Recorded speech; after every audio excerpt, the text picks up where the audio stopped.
Eisenstatter gets the rebound, dribbles it up court, time expires, the Lady Flames win! They knock off Middle Tennessee to claim their first Conference USA title. This year, the Lady Flames usher in a new era with first-year head coach Alexis Sherrard.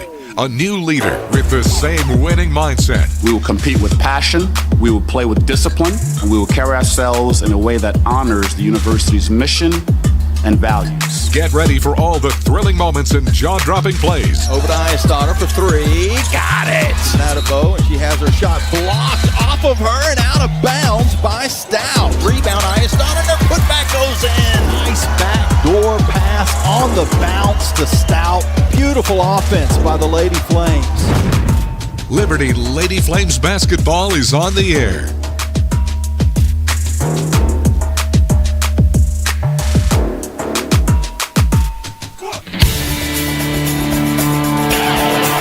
Welcome to live pregame coverage of Liberty Lady Flames basketball from Van Wagner on the Liberty Flames Sports Network, presented by Abish Financial Services. Liberty Lady Flames basketball is brought to you in part by Abish Financial Services, the official financial advisor of Liberty Flames Athletics. Bojangles' famous chicken and biscuits. It's Bo time. Carillion Clinic, inspiring better health. Carter Bank, life lived full. By Coca-Cola, taste the feeling. Crossroads Family Dentistry. Destination Bedford. Centra Health. By 11 West. Foster Fuels, providing reliable service for 100 years. Frank Good Builders. By Freedom First Credit Union. Start banking for good with Freedom First today. Gentry Lock Attorneys. By The Good Feet Store. By Haley's Appliance and Outdoors. And by Ironclad Coffee Roasters, craft roasted in Richmond, Virginia. Welcome to the Bojangles Tip-Off Show. Coming up, we'll hear from head coach Alexis Sherrard. We'll also have the key players, starting lineups, and much more. Now, let's go live courtside with the voice of the Lady Flames, Jamie Hall. Hello, everyone. Welcome into Liberty Arena. It's still a lot of snow and ice outside, but it's nice and warm and toasty for some basketball. That is a day late if you were wondering why this game wasn't played on Thursday as it was originally scheduled. It's because of that stuff outside. Florida International was not able to travel. Most of the eastern seaboard got socked in with the ice and the snow last week, and a lot of cancellations as far as flights were concerned. They couldn't get here, and so the game got moved back, which also means the game tomorrow will be moved to Sunday against Missouri State. So that changes things up, but there'll still be the day off in between the two games, which is better than what happened last weekend when the Lady Flames, just ahead of the snow and ice storm, played back-to-back days against WKU and Middle Tennessee on the road. Liberty comes in at 9-9 on the season, 3-4 in CUSA. FIU, they are 11-7 and 4-3 in the conference. 4 of the top 6 scorers in Conference USA are in this basketball game. Marina Collins is first for the Panthers in the league, 18.5 points a game. Paris Atkins is third, 17.6. And then the Flames have number 4 and number 6 in conference scoring. Avery Mills, 15.6, and Emmy Stout, 14.9. So there's a lot of offense, at least individual offensive firepower in this ball game. As far as the FIU Panthers, they lost their most recent game against Louisiana Tech 74-59. That ended a 4-game winning streak. In that ball game, they were outshot 48% to 41% and had 28 turnovers compared to forcing 19. They are the second highest scoring team in CUSA behind Louisiana Tech, so that was not maybe as high a scoring a game as FIU would have wanted, but was pretty much on pace for what Louisiana Tech normally puts up. This Panther team also is second in the conference in forcing turnovers, only behind Sam Houston. So they put a lot of pressure on, and they like to score some easy points off of that pressure.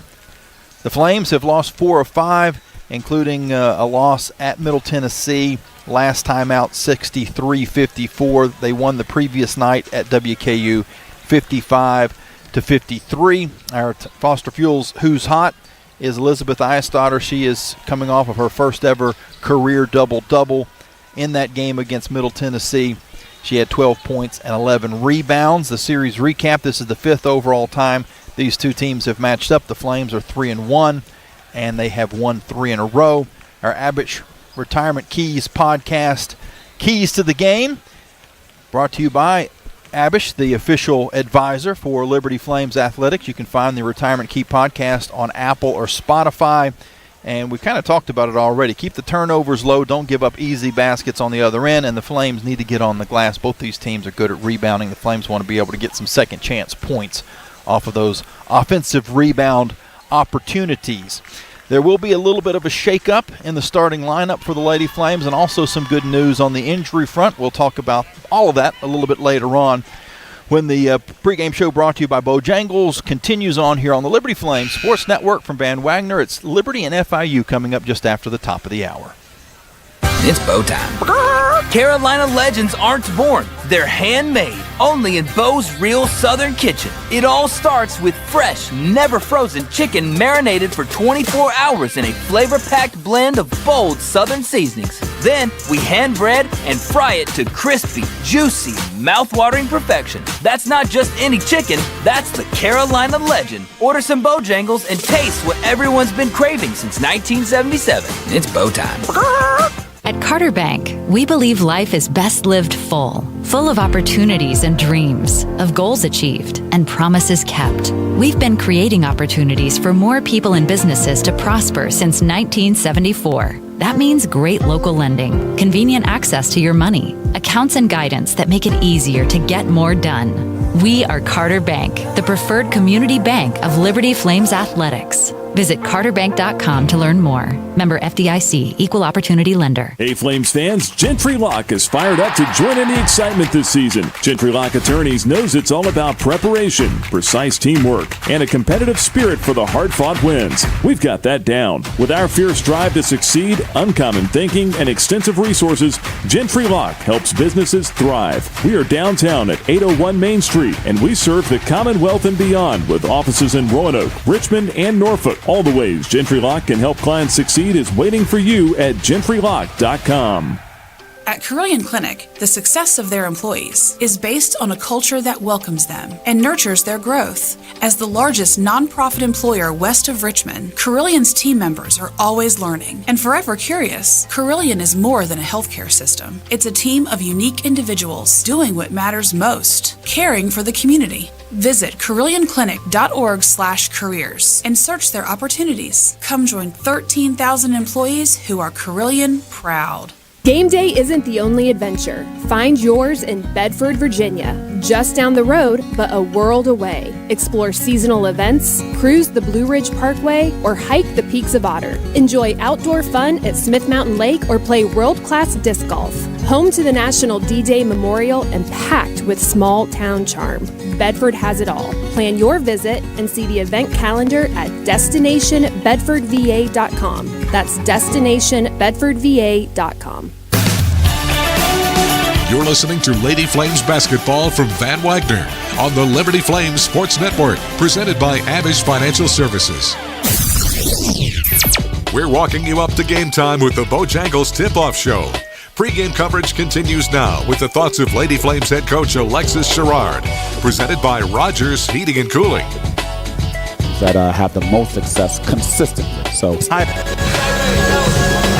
well, Coach, it seems like every week we've had some sort of alteration in schedules or, travel or something. The weather the last few weeks has been pretty crazy, between completely changing around the WKU Middle Tennessee trip into compacting it into 2 days. This you're moving back a day, playing now on Friday night and Sunday afternoon instead of Thursday, Saturday.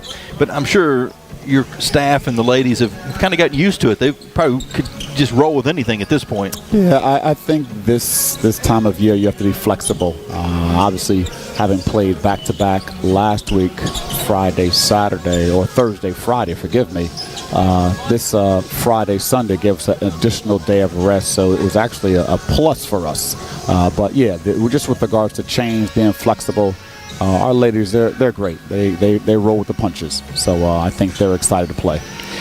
I think maybe the way to say it is there's been a little bit of a lull. There was November was pretty good. most of December was really good. You know, you got a solid road win at George Mason.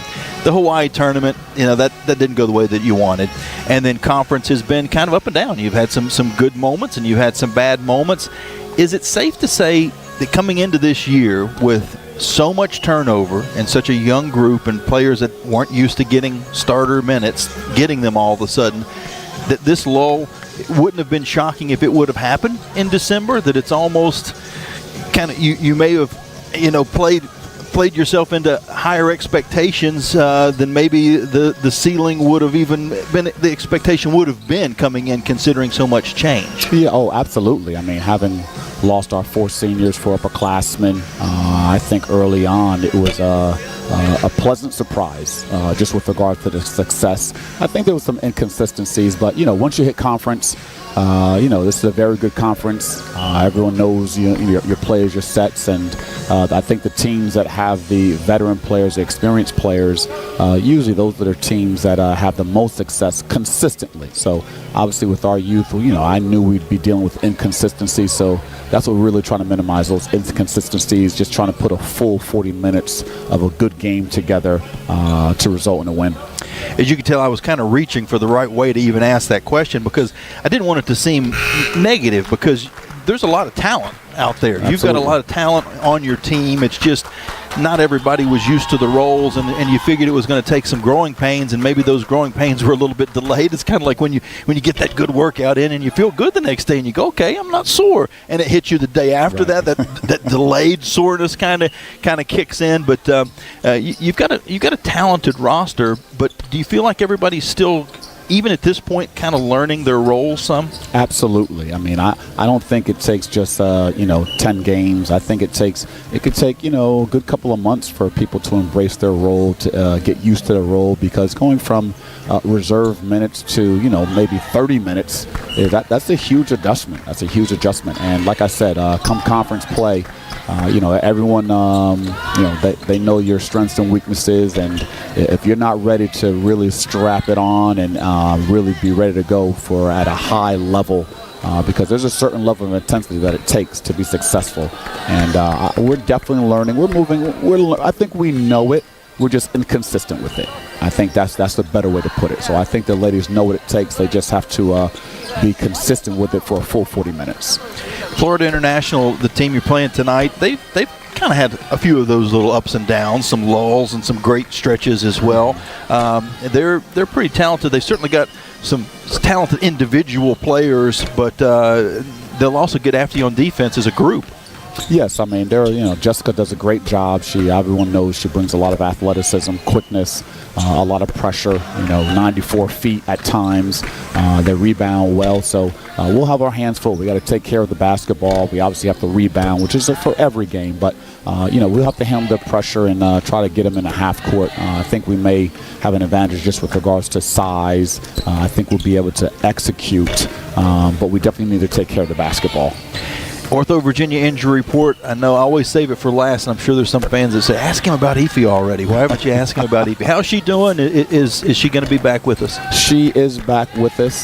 She practiced a couple of days. It's just trying to figure out her minute restrictions, if any. So we're still in conversation about that, but she feels great. She's ready to go, but obviously health comes first, and our resources, our staff, they do a great job, so whatever they say, that's what we'll implement just with regard to her.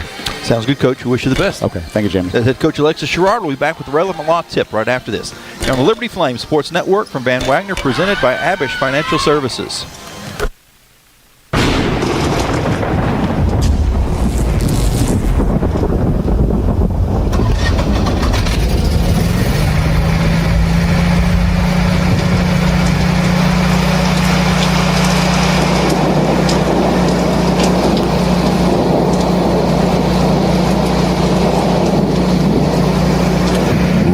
Heating, cooling, electrical, and plumbing. Your certified Generac backup generator experts. Online at callrogers.com.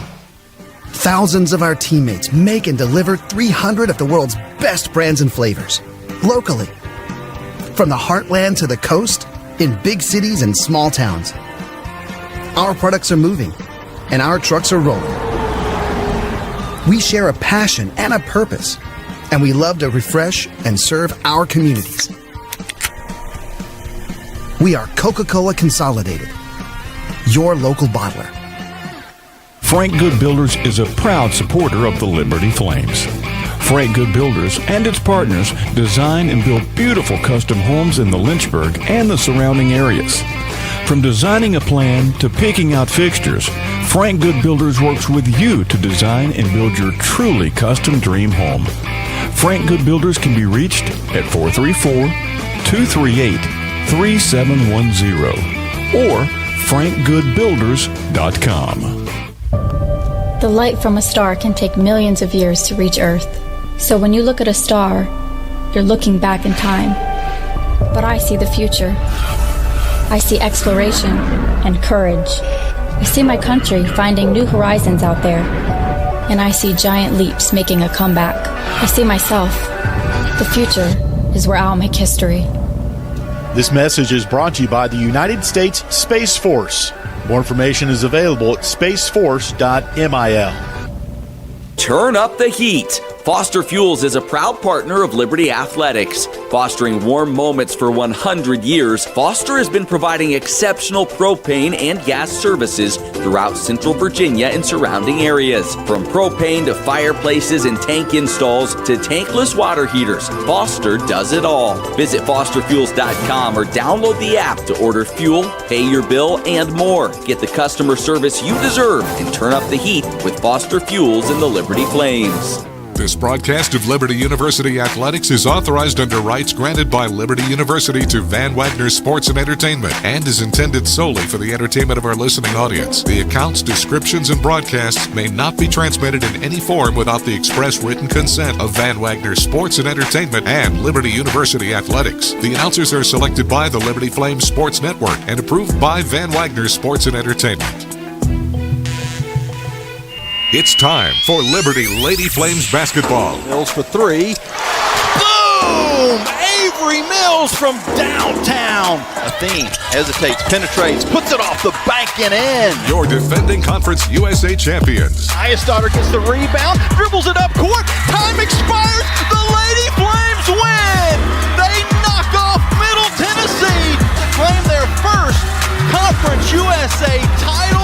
This year, the Lady Flames usher in a new era with first-year head coach Alexis Sherrard, a new leader with the same winning mindset. We will compete with passion, we will play with discipline, and we will carry ourselves in a way that honors the university's mission and values. Get ready for all the thrilling moments and jaw-dropping plays. Over to Iastarter for three. Got it! Natabo, and she has her shot blocked off of her and out of bounds by Stout. Rebound, Iastarter, and their putback goes in. Nice backdoor pass on the bounce to Stout. Beautiful offense by the Lady Flames. Liberty Lady Flames basketball is on the air.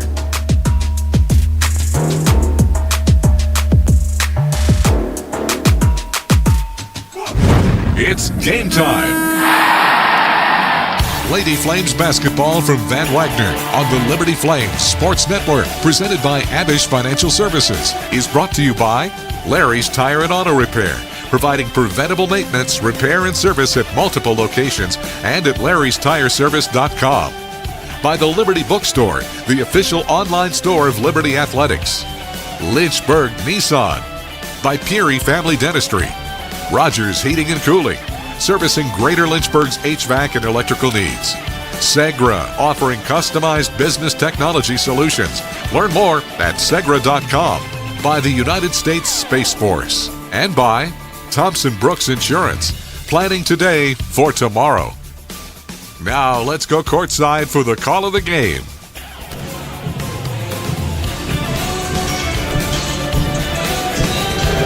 Welcome back into Liberty Arena. The starting lineups are being announced as the Lady Flames and FIU get ready to hit the hardwood. Liberty comes into this game 9-9 on the year, 3-4 in the conference, and a huge game because FIU is one game ahead of them, 4-3, 11-7 overall. Head coach Jessica Burks-Wiley in her sixth season for FIU will start Judith Valero. She is number 1, 5'11 junior. from Barcelona, Spain, a big-time international flavor on this Florida international team. They have 12 out of their 14 on the roster from outside of the United States. Gracia Ferrer is number 5. She is a 5'6" freshman, also from Barcelona, Spain. Paris Atkins, number 10, 5'8" senior from Little Rock, Arkansas, one of only 2 seniors on the squad. She is second in the conference, averaging 3.7 steals per game, had 14 against Louisiana Tech, is second on the team in scoring, 17.6. Fantasia James is number 15, a 5'9" redshirt sophomore from Orange Park, Florida. She's putting up a little over 6.5, or right at 6.5 points a game. And then finally, Rima Collins, number 23, a 6'2" junior from the Bahamas, Nassau. She is the points leader in Conference USA, 18.5 a game, and she's third in the country in offensive rebounds per game. She didn't have her best against Louisiana Tech. 9 points, 6 rebounds, and 7 turnovers in that loss.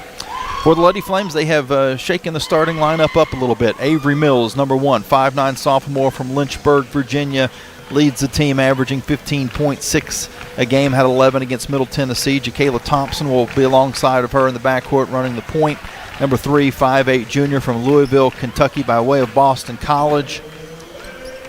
Emma Leon will get her first career start. Leon, 24, is a 5'6" freshman from Barcelona, Spain. She had 8 points and a career-high 6 rebounds at Middle Tennessee. Elizabeth Eyestaughter wears number 21, 6'2" junior from Iceland, had a double-double, first of her career, 12 points and 11 rebounds at Middle. And Emmy Stout in the post. She is number 17, 6'3" sophomore from San Diego, California, second on the team, averaging 14.9 points a game and 6.8 rebounds.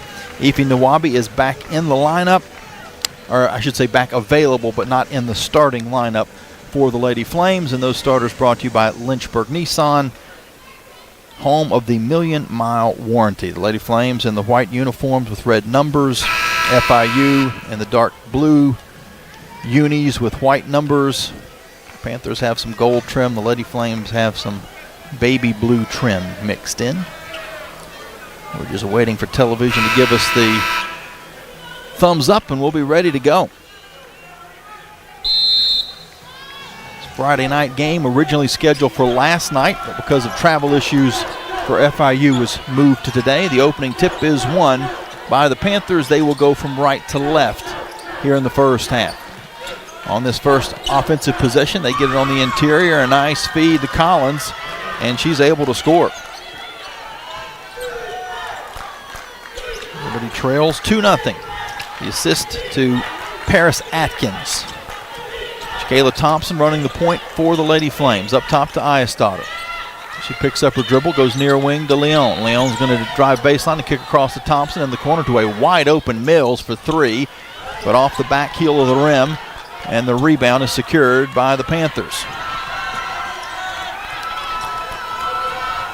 That's about as open as you'll see Avery Mills, considering the attention that she gets. That's a shot she makes about 9 out of 10 times. Liberty back on defense. FIU's Atkins will turn, fire, and come up short. Liberty with the board. They go down court to Mills, and Mills is fouled.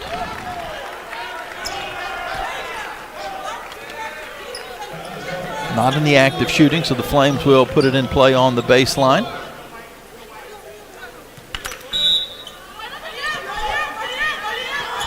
.25 seconds to shoot. Thompson lobs in to Stout.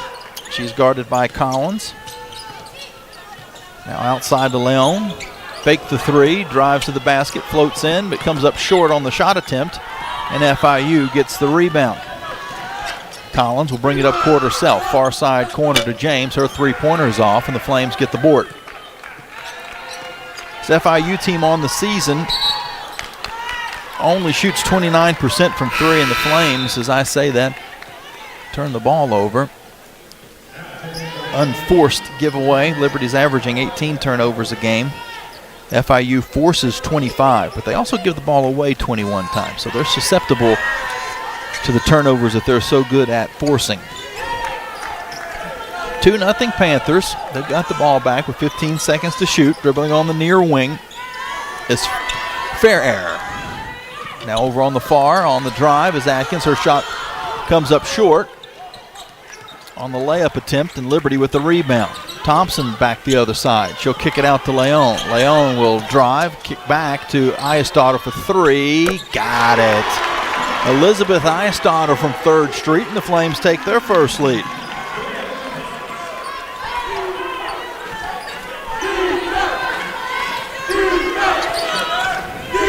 Fair Air to Collins, and now back on the far side. It goes to Fair Air. She'll bounce it to Collins on the low block. Far side, drives through, and she's going to be called for a push. Offensive foul on Collins will give the Flames the ball back. After scoring on their first possession, FIU has gone a little over 2 minutes without a bucket, without any points. Liberty is leading 3-2. Thompson across half court, guarded by Atkins. We'll give it to the top of the arc to Mills. Mills going to drive and kick back to Stout in the corner to Eisdottir. She takes it down low across to Leon for three, in and out. A rebound FIU. Both these teams rebound the ball well. The Flames are a plus 8.4 and FIU is a plus 1.3.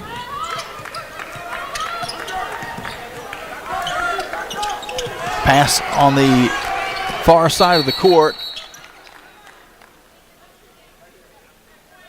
by Atkins is stolen away by Liberty. Avery Mills got the steal, and then play was stopped. I'm not sure why. Maybe some blood on someone. Let's see.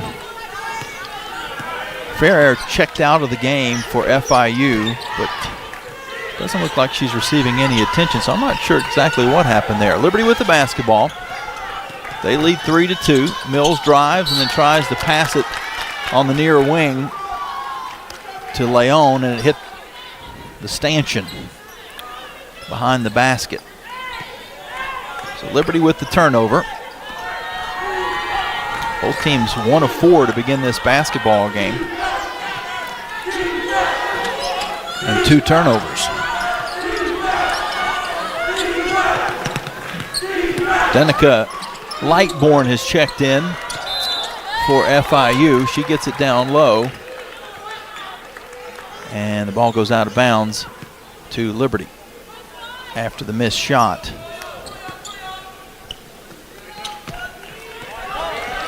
By Badgie Coley, who also is in for the first time.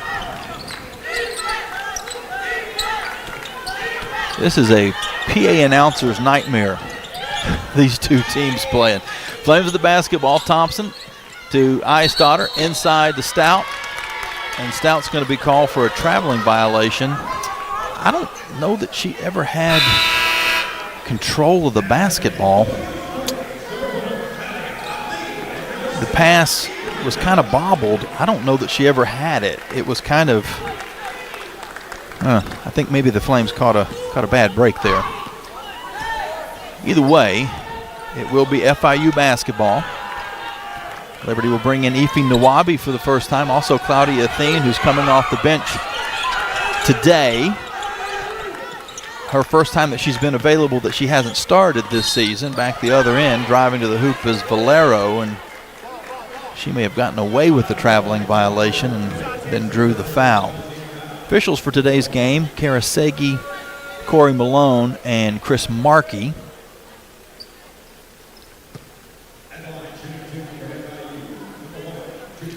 Judith Valero, who is a 65% free throw shooter, goes to the line. Her first free throws of the ball game with 5:49 left in this first quarter. A low-scoring affair to begin. It's 3-2 Liberty. As the crowd comes alive, first free throw is good. Valero had 13 points against Louisiana Tech last time out. She averages a little over 8 a game.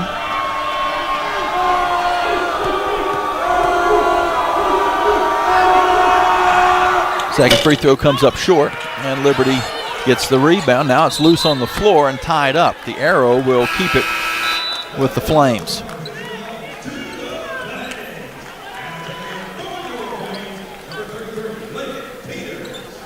Lynn Peters will see her first action of the ball game. She comes in for Stout as we approach the under 5 media timeout. A chance for someone coming out now to get a couple extra minutes of rest. Athene in the backcourt gets it across to Nawabi after being harassed by Atkins. Bounces it on the near side to Eyestader, who's double teamed and has to give it back to Nawabi, but it's stolen away. Taken down by Bagicoli, who gives underneath to Lightbourne, and Lightbourne scores.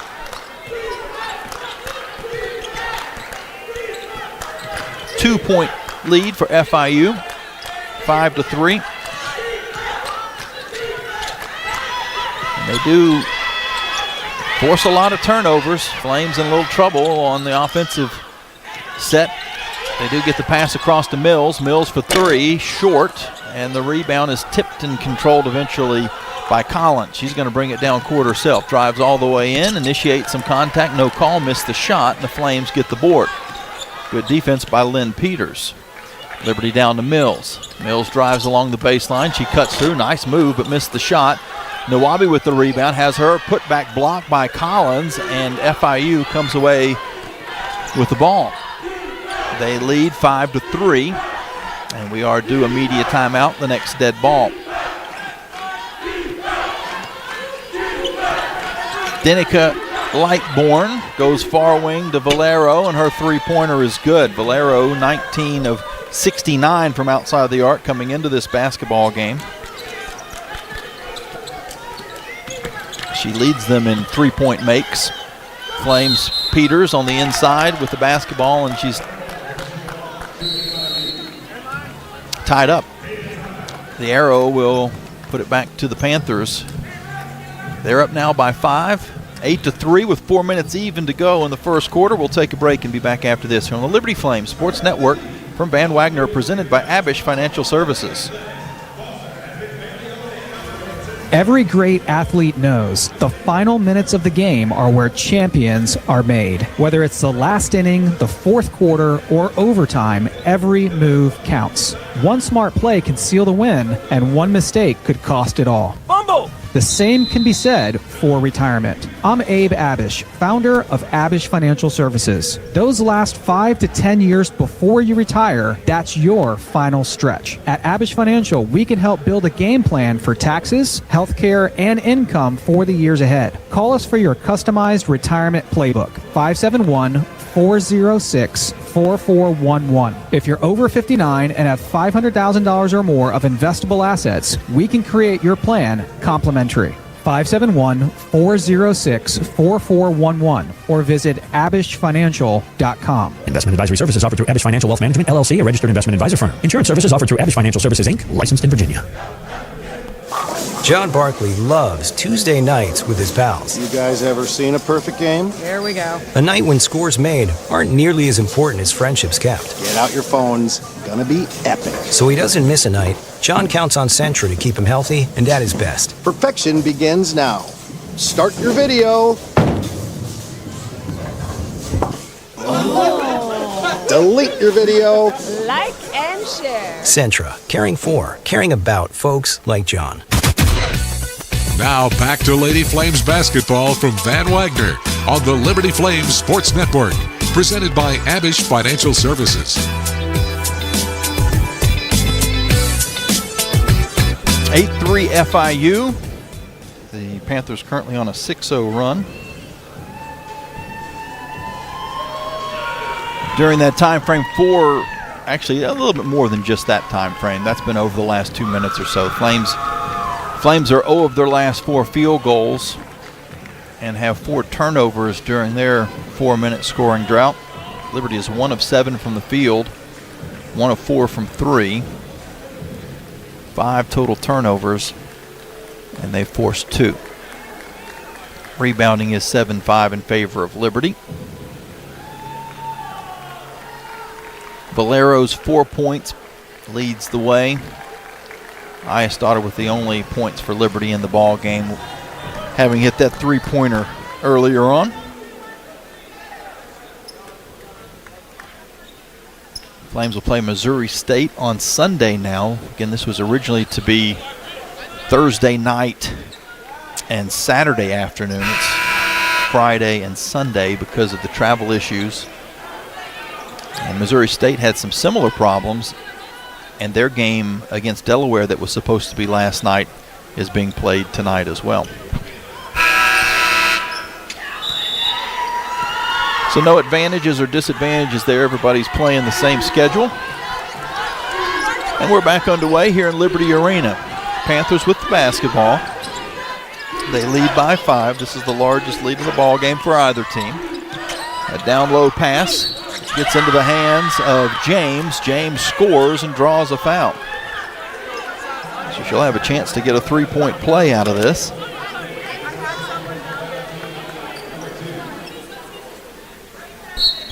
Who the foul was against for Liberty. It's Avery Mills, and that will be her second.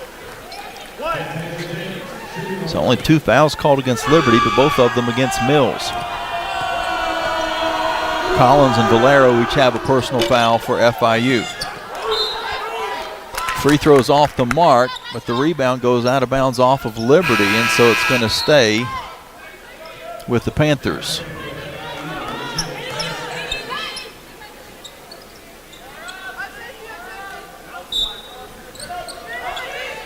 (10-3) FIU.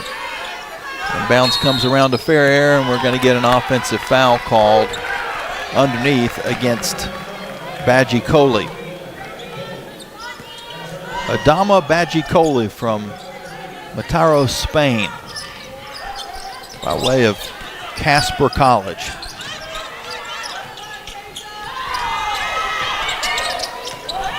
Leon on the drive, kicks it across to Athene, and a foul is whistled against FIU.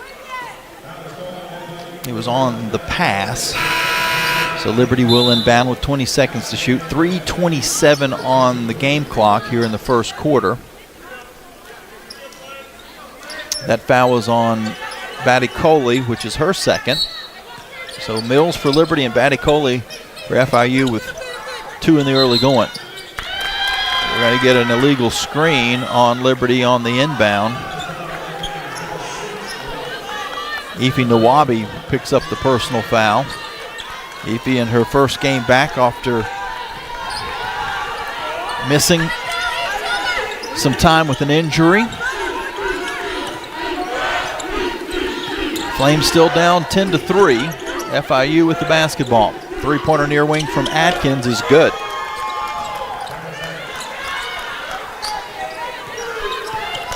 So just like that, Liberty's down by 10. FIU has scored 11 straight points. Liberty goes to Nawabi in the near corner. Her pull-up jumper is good. So that ends the run. Makes it 13-5. 2:45 on the clock in the first quarter. Leon is guarding Fair. We also see that Riley Bird has checked in for the first time for FIU. Fair at the top of the arc with 10 seconds to shoot. Not a lot of movement at the moment as she picks up her dribble. Tries to go on the near wing and does. Eventually in the corner to Bird. Her three-pointer is an air ball. Liberty with the rebound. Not a lot happening on that offensive set for FIU. Thompson is far side to Leon. Now a skip pass to Athene. Athene's going to cross it over into the paint. Dips through and scores. Nice move by Claudia Athene. I was curious to see her moving to the bench for this basketball game. First game where she's been healthy and has not started this season. If that would be a motivation and add a little punch to the Flames bench that has been lacking during conference play. A jumper by Atkins that banks off the mark, and Liberty gets the rebound. Flames trying to get a little bit of a run of their own going. Thompson dips through to the basket, missed the shot though. FIU with the rebound. Coming back the other end is Fairhair. She'll dump it off underneath to James, and James draws a foul. She'll shoot some more free throws. Liberty's going to bring Emmy Stout back in. We also see Liddy Mwamba in for the first time. She had 10 points at Middle Tennessee in the last game.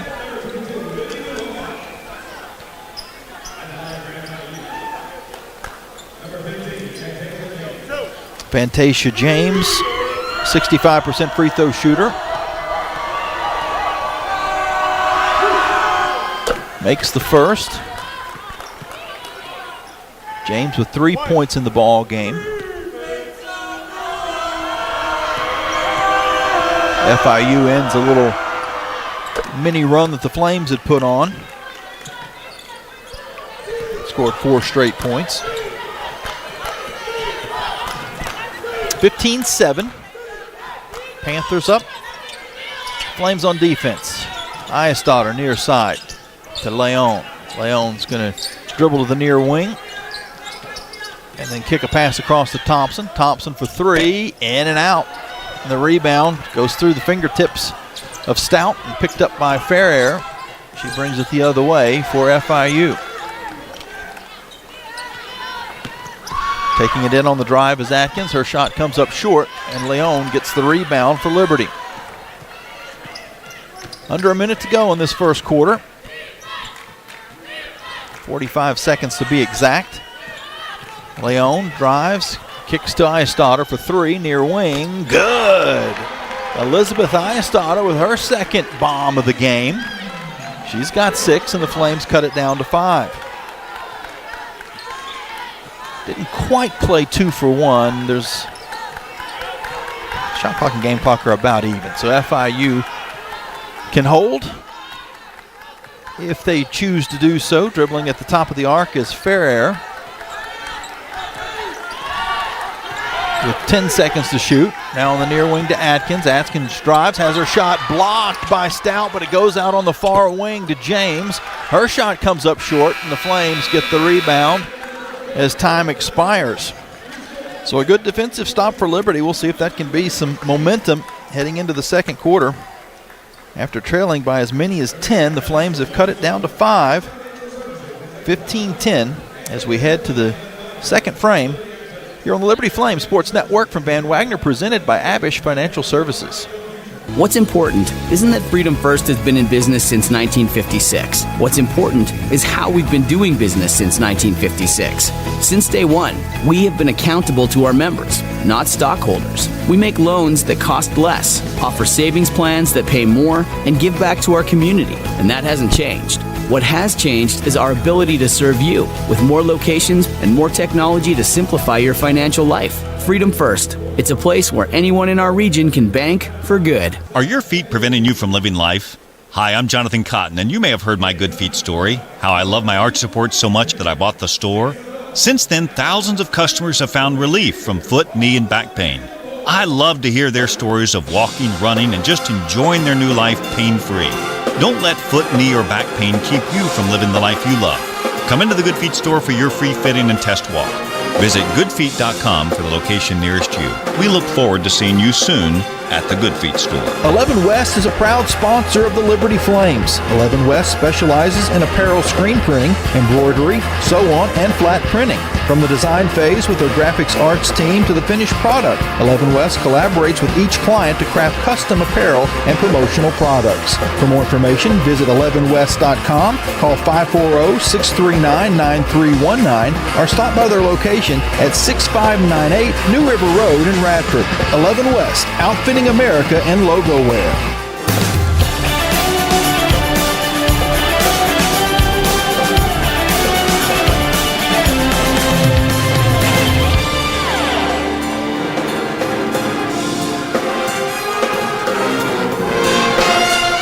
Welcome back into Liberty Arena. Appreciate those that are tuning in on the app, on the website. Also, you can watch the booth cam on Facebook or YouTube. For those that are watching as opposed to just listening. Saw me doing a very bad ventriloquist act a moment ago. I guess that's the opposite of a ventriloquist act. Ventriloquist act is where you don't move your lips, but you talk. In that case, I was moving my lips but not talking. Mic wasn't on. In the days when it was just radio, no one would have had any idea. With the live stream, for better or for worse, you get to watch me for the next 2 hours. Probably for worse. What you can see is that there's a reasonable crowd behind me, and even more so on the far side of the court from where we sit, behind the team's benches. Not bad for a potentially snowy Friday into Saturday here in Central Virginia, a game that was changed from originally being scheduled for last night. Our Carter Bank & Trust game at a glance. Flames and FIU both shooting 33% from the field. Liberty, though, with 6 turnovers. FIU with just 5. That has led to 8 points off of turnovers for the Panthers, which is more than even their lead is at the moment. They lead 15-10. Flames with the basketball as we get back underway. Liddy Mwamba comes near side to Ayestadter. Now back up top to Mwamba, and she's going to be called for a traveling violation. An unforced turnover for Liberty.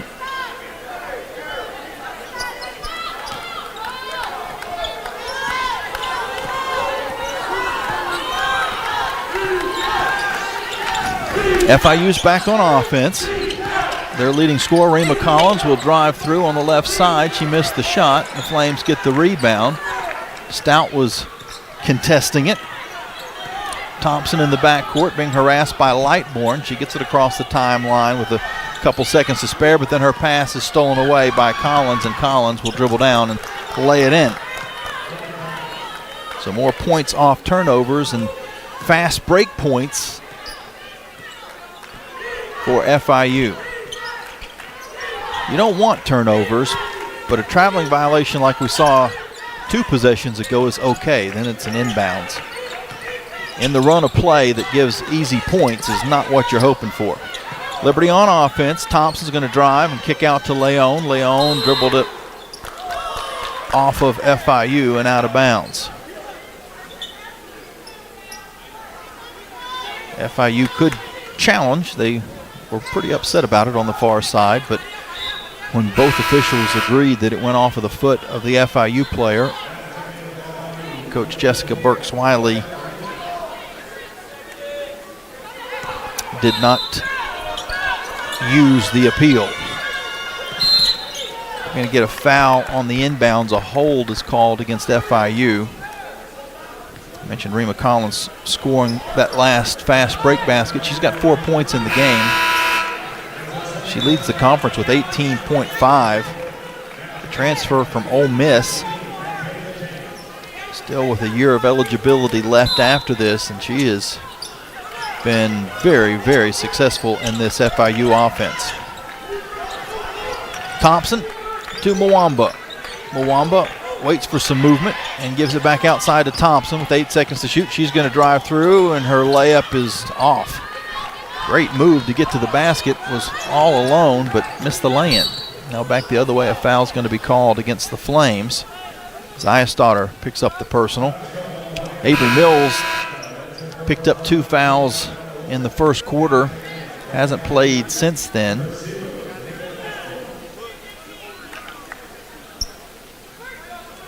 Also for FIU, Collins has now picked up 2. And Badgie Coley with 2. So each team's leading scorer is going to have to play through some foul trouble. And both are not in the game at the moment. Fair she's going to drive in, miss the shot. Rebounded by Liberty. Mwamba up court to Leon, down to Ayestadter. Back outside to Athene. Athene interior to Stout. Stout kicks far wing to Ayestadter. She's going to drive. Dips through on the right side, but missed the shot. Rebound to FIU. They lead 17-10. A couple minutes into the second quarter. The ball is loose on the floor and out of bounds to Liberty.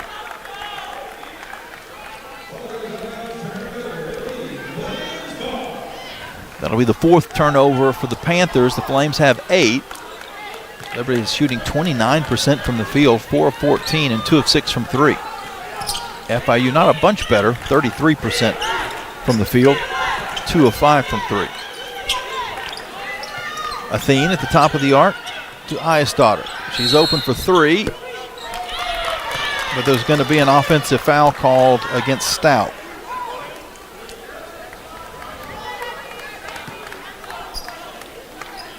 So Stout picks up the personal,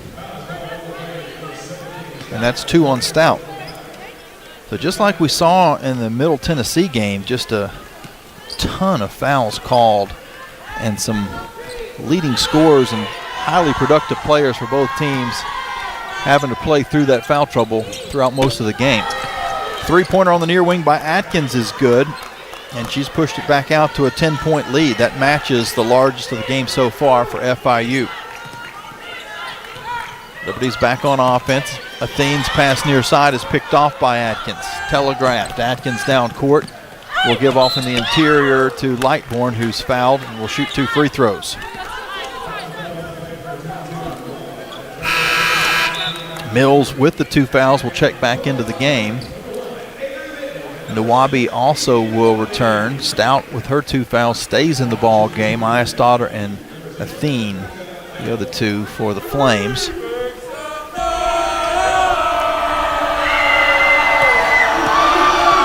Lightbourne, 67% free throw shooter, hits the first and now pushes this out to the largest lead so far for FIU. They're up by 11.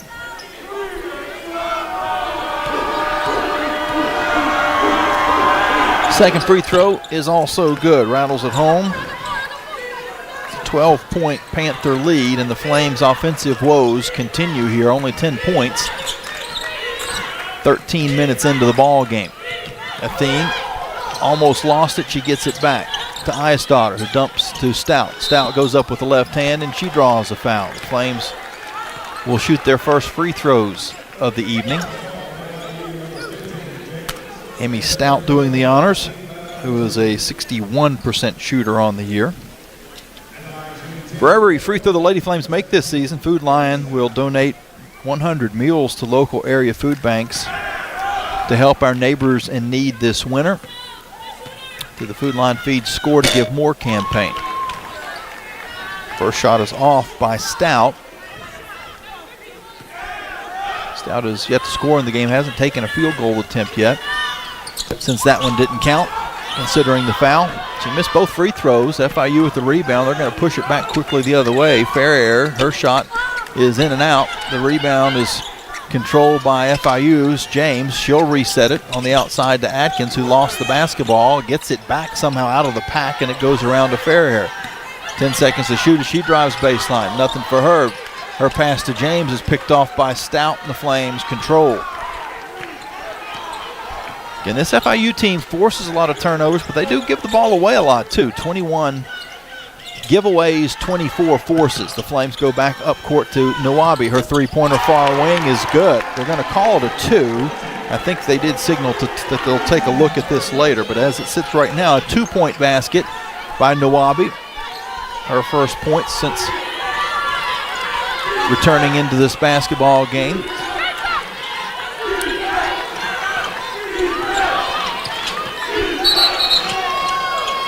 Well, now we've got a kick ball, and actually I think the stats may have that down as a 3. It was showing her with 5 points, but that's been corrected, so yes, 4 points for Efi. Ball was kicked away by Liberty, so there'll be 20 seconds to shoot for FIU. They inbound on the far side of the court in front of the Flames bench. Dribbles to the near wing to Ferrer. She's guarded by Mills. Picks up her dribble. Outside to Valero. Valero's 15-foot jumper is too strong. The rebound is tipped back to Valero. Now near wing to Atkins for 3. Too strong as well. And Liberty's Nawabi gets the board. Boy, the Flames have really missed Efi in the lineup the last few games. She's missed 3 in a row.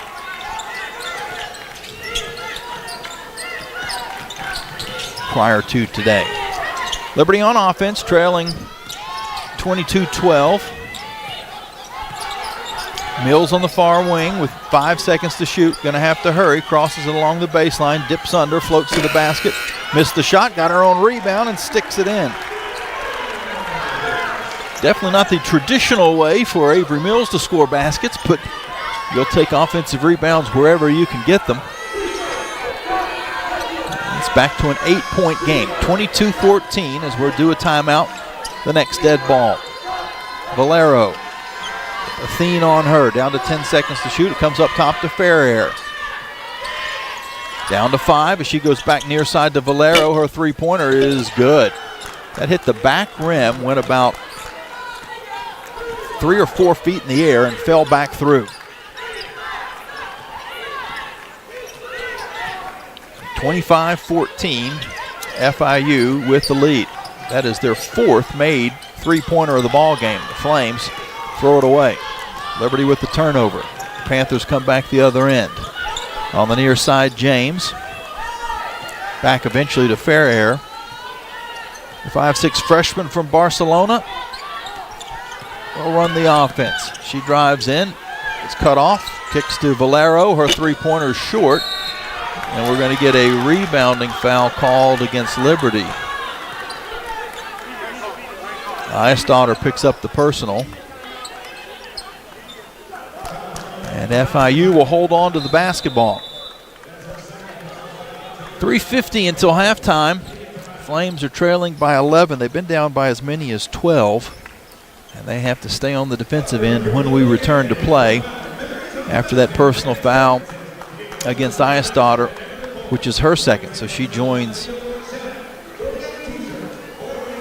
Mills, and actually Stout is only being shown as having 1 foul. So I'm not sure if I misread that or if it was corrected at some point, but Stout with 1. So it's Eisdottir and Mills with 2 personals for Liberty, and for FIU, both Badgie Coley and Collins have 2 personal fouls and are currently not in the game.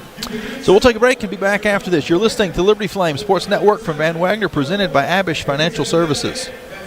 Score big at Haley's Appliance and Haley's Outdoor in Lynchburg, with major brands of appliances that will make your house feel like a home and outdoor equipment to have your yard looking its best. Haley's puts customer service first. They deliver and service all of the products they sell and will take care of the process from start to finish. Log on to Haleys.com today for product availability.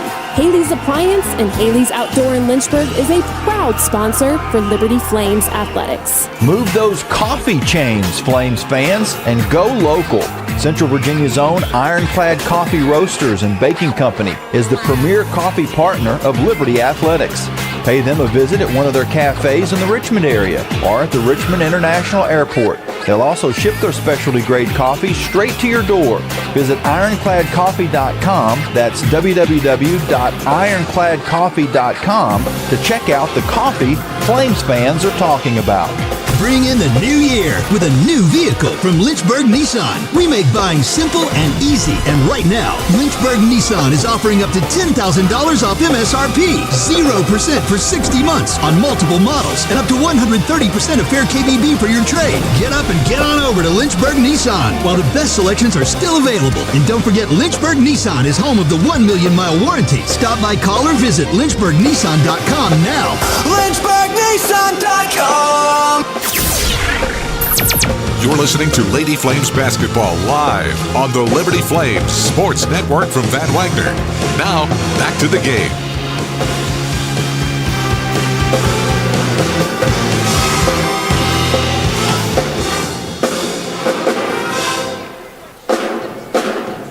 Liberty Pep Band going strong. Not a good start for the Lady Flames, though, with 3:50 until halftime. They're trailing 25-14. Liberty's now shooting a better percentage than the Panthers, 35% to 33%. FIU's shooting better from behind the arc, 4 of 9. Flames are 2 of 6. Issue has been a +5 at the free throw line, and FIU has also forced 6 more turnovers. And Of the 11 turnovers they've forced, they've scored 15 points off of those turnovers. So they're a plus 13 in points off turnovers.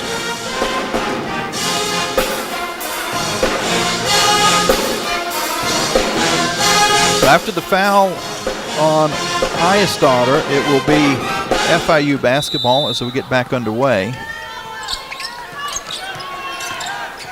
A bounce pass goes inside to James. Now back out on the far wing. The three from Bird pops out, and Liberty's Nwabi gets the rebound. Efi coming off of missing 3 straight with an injury.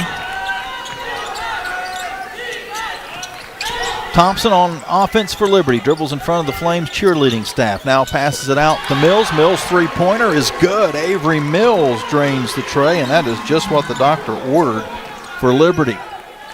Cuts the lead down to 8.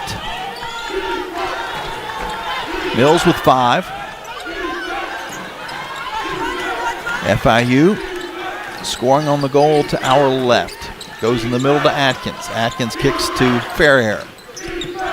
She drives and then dishes near wing to Bird. Bird's three is off the front of the rim, and the Flames get the rebound. Again, this FIU team doesn't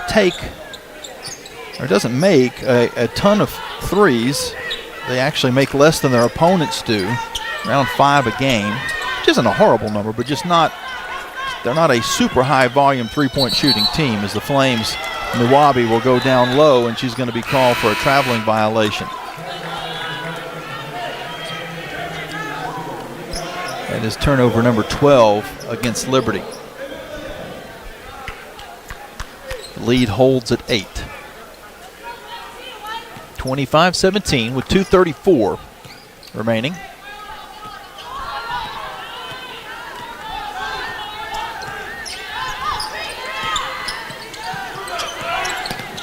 Lightborn on the far wing to Fairair. She'll dump it in the middle to Atkins. Atkins has her pocket picked, and the Flames come away with the steal. Thompson runs it across the timeline. She's out there with now Peters, Leon, Mills, and Nwabi. On the near wing, Peters. Hands back to Thompson. Thompson double team for a moment. Picks up her dribble. She's going to try to attack. Goes all the way through. Draws the foul and hits the shot. Jakayla Thompson has an opportunity at a three-point play.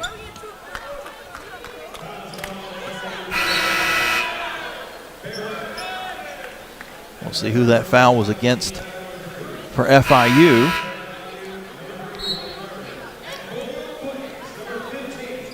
Goes against Fairair. Gracia Fairair.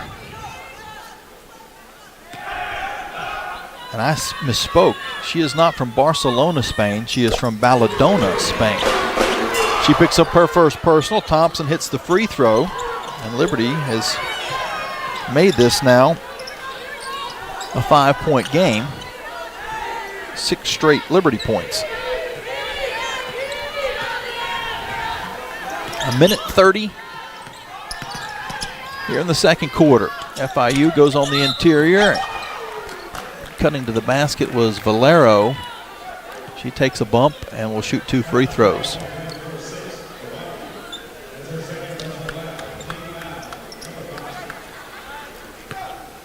Let's see who that foul was against. It goes against Malia Alexander, who had just checked into the game for Liberty.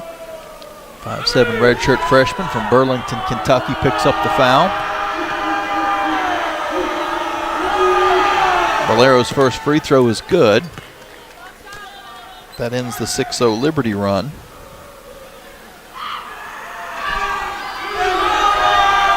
Valero with a team-high 8 points in the ball game. Second free throw rattles around and falls through. Liberty with the basketball, trailing now by 7. As we approach halftime. Leon dribbles on the far wing. skips it near side to Nawabi. Her shot comes up short, and the rebound taken by FIU.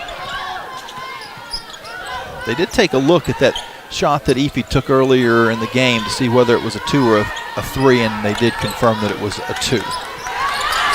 Liberty on defense, and a steal by Alexander. Leon will dribble it down court and then try to bounce a pass to Thompson that was kicked by Valero about 15 feet in the air. 50.1 in the quarter, 27 on the shot clock as Liberty will put it in play on the baseline. Comes into Leon. Leon outside the arc, goes deeper in the corner to Thompson. Thompson back to Leon. Leon with 17 seconds to shoot is fouled. That is only the 4th foul against FIU though, so the Flames will have to inbound with 39.5 and 20 on the shot clock. Flames would have to work really quick to play 2 for 1 at this juncture. So the wiser thing, unless you could just get a inbounds play that took you right to the basket, is probably just settle in and get your best look. Thompson with the basketball at the top of the arc. Will go down low to Stout. Stout is able to slip through and score. Emmy Stout makes it a 5-point game. Shot clock is off. 21 seconds until halftime. FIU's at one time 12-point lead is down to 5. On the drive is Atkins. She picks up her dribble, kicks it near side. A 3-pointer from Bird is good. Flames have 4 seconds to try to get something. Thompson will dribble it across half court. She flies it at the buzzer and banks it home. Jacayla Thompson beat the horn, hit the 3, and the Flames take the momentum right back into the locker room. They'll take a look to make sure it got off in time, but after the 3-pointer by Bird had given FIU an 8-point lead, Thompson casually brought it across half court, took probably one extra dribble more than most would have been comfortable doing, but I think she still got the shot off in time. Banked it in from about 28. The officials are taking a look. We'll hold on until they give the official indication. And they have indicated that it is official. 30-25 is your halftime score. Liberty trailing by 5, but like I said, some momentum as they run into the locker room after that Thompson 3-pointer. We'll take a break. When we come back, the halftime show brought to you by Segra. We'll go back to Trey Lyle in the studio and get a look at your Frank Good Builders out-of-town scoreboard. Also find out what's been going on around the campus of Liberty University. It has been even though there's been a lot of ice on the ground and school was out for the majority of the week, there have been some activities around as far as track and field, men's basketball.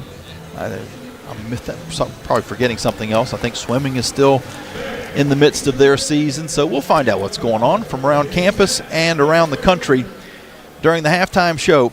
As we head to the break, Liberty trails FIU 30-25 here on the Liberty Flames Sports Network from Van Wagner, presented by Abish Financial Services. Owned and operated by a Liberty alum, Larry's Tire and Auto Repair offers complete auto service including tires, preventive maintenance, and more. Larry's Tire carries all major brands and is open from 8 a.m. to 5 p.m. Monday through Friday at any of their 4 locations, with 2 in Lynchburg, 1 in Forest, and 1 at Able Tire in Concord. More information on Larry's Tire is available at larrystireservice.com. Peary and Woolwine Family Dentistry say go Flames and good luck this season. Peary and Woolwine Family Dentistry provides dental health services including dental implants, cosmetic dentistry, extractions, and more. Their office treats patients of all ages and accepts major dental insurances. Peary and Woolwine Family Dentistry is located at 2229 Mural Road next to EC Glass High School in Lynchburg. You can reach the office by phone at 434-847-5331 and online at PearyFamilyDentistry.com. Thompson Brooks Insurance has been serving Virginia for over 35 years, helping individuals and businesses with their insurance and investment needs. The team at Thompson Brooks is experienced in understanding Medicare, retirement planning, life insurance, the healthcare marketplace, and group insurance benefits. Call Thompson Brooks Insurance at 434-385-8500. That's 434-385-8500, or visit them online at thompsonbrooksinsurance.com. Thompson Brooks Insurance, planning today for tomorrow. The Liberty Flames thanks Segra for their support. Segra collaborates with companies to offer business-only, carrier-grade connectivity, cybersecurity, voice and cloud solutions tailored to meet their diverse needs. Segra offers these solutions across a fiber network that spans 28 states in the U.S. and is headquartered in Charlotte, North Carolina. They can be reached at Segra.com or 833-GO-SEGRA. Segra, a proud partner of the Liberty Flames Sports Network from Van Wagner.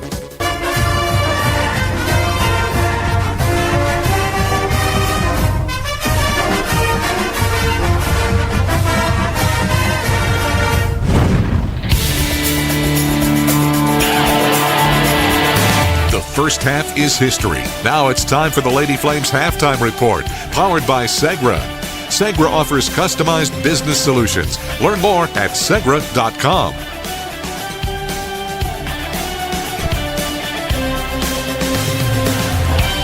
What a way to end the half for the Liberty Flames.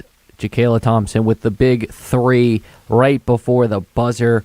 Early candidate for the Freedom First Credit Union play of the game. Hello, folks. I'm Trey Lyle inside our Liberty Studios. Your halftime score, FIU 30, Liberty 25.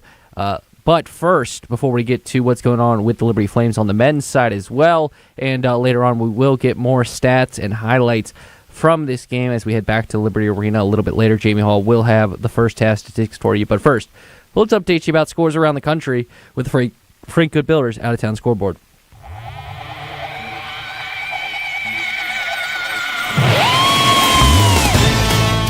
Starting in Conference USA, games that happened last night in Conference USA. Louisiana Tech now 7-1 in conference plays. They get the 72-44 win over Kennesaw State.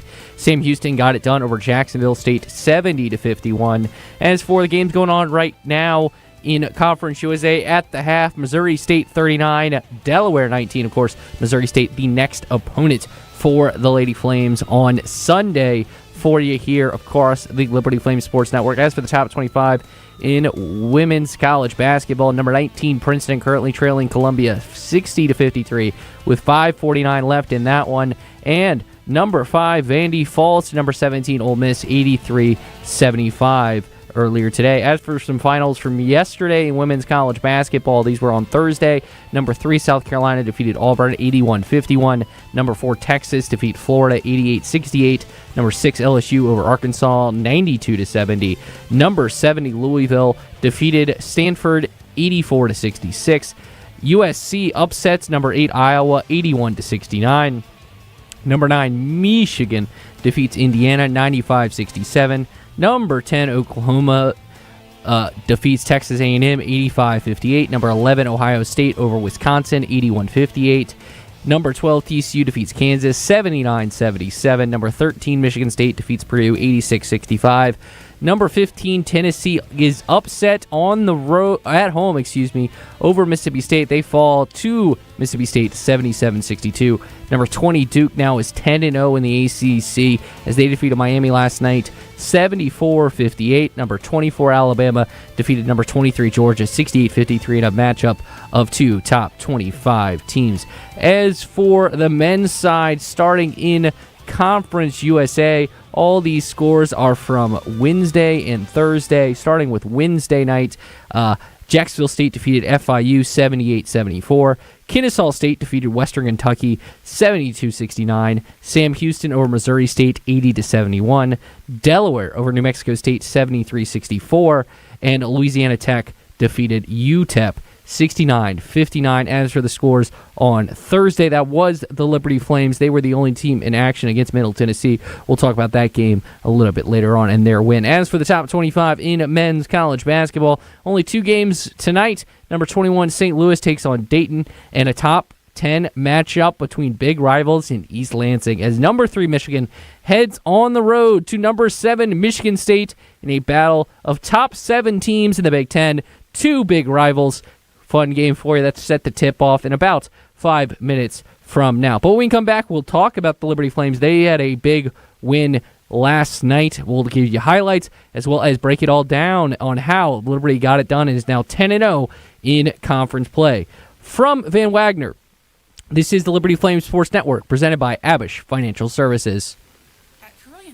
The success of their employees is based on a culture that welcomes them and nurtures their growth. As the largest nonprofit employer west of Richmond, Carillion's team members are always learning and forever curious. Carillion is more than a healthcare system. It's a team of unique individuals doing what matters most, caring for the community. Visit CarillionClinic.org/careers and search their opportunities. Come join 13,000 employees who are Carillion proud. At Carter Bank, we believe life is best lived full of opportunities and dreams, of goals achieved and promises kept. We've been creating opportunities for more people and businesses to prosper since 1974. That means great local lending, convenient access to your money, accounts and guidance that make it easier to get more done. We are Carter Bank, the preferred community bank of Liberty Flames Athletics. Visit carterbank.com to learn more. Member FDIC, Equal Opportunity Lender. True Flame fans know where to shop to show their pride. Shop LibertyFlames.com. We're your one-stop shop for official Liberty Flames merchandise. Plus, all orders ship free. Go red, white, and blue and visit ShopLibertyFlames.com today. That's ShopLibertyFlames.com. ShopLibertyFlames.com is a proud sponsor of Liberty Athletics. For all your Liberty Flames apparel needs, visit ShopLibertyFlames.com today. You're listening to Lady Flames Basketball live from Van Wagner on the Liberty Flames Sports Network, presented by Abish Financial Services. Now back to the halftime report, powered by Segra. Flames with a rebound. Here's Porter with it. Dribbling across the timeline. It's Porter, Cleveland, Matheny, Xander Carter, and Josh Smith, the 5 on the floor right now for Liberty. Matheny will try another 3 from deep, and he hit that one from Nashville. Caden Matheny, 2 for 2 from downtown. Flames lead 17-6, 11-point lead with 11 minutes to go in the first half. 1:05 remaining now as the Flames bring it up across. They get it to Matheny. Matheny might have been fouled out near midcourt on that last possession. And now he'll try a 3 from the right wing and bury it. Caden Matheny, once again, his 6th of the night. 43-29, Flames by 14. Cleveland will bring it up for the Flames. Gives to Decker, bounce pass out onto the right wing. Brett Decker Jr. backs it out, directing traffic, gives to Harper now on the right wing. Bounce pass down to Cleveland on the right block. Works down to the baseline, goes up with a shot, it'll fall, and the foul. Zach Cleveland will have a chance at a 3-point play now. That was Nick Pierce on the call for the Liberty Flames as they got the win last night, 81-65 down in Murfreesboro over Middle Tennessee.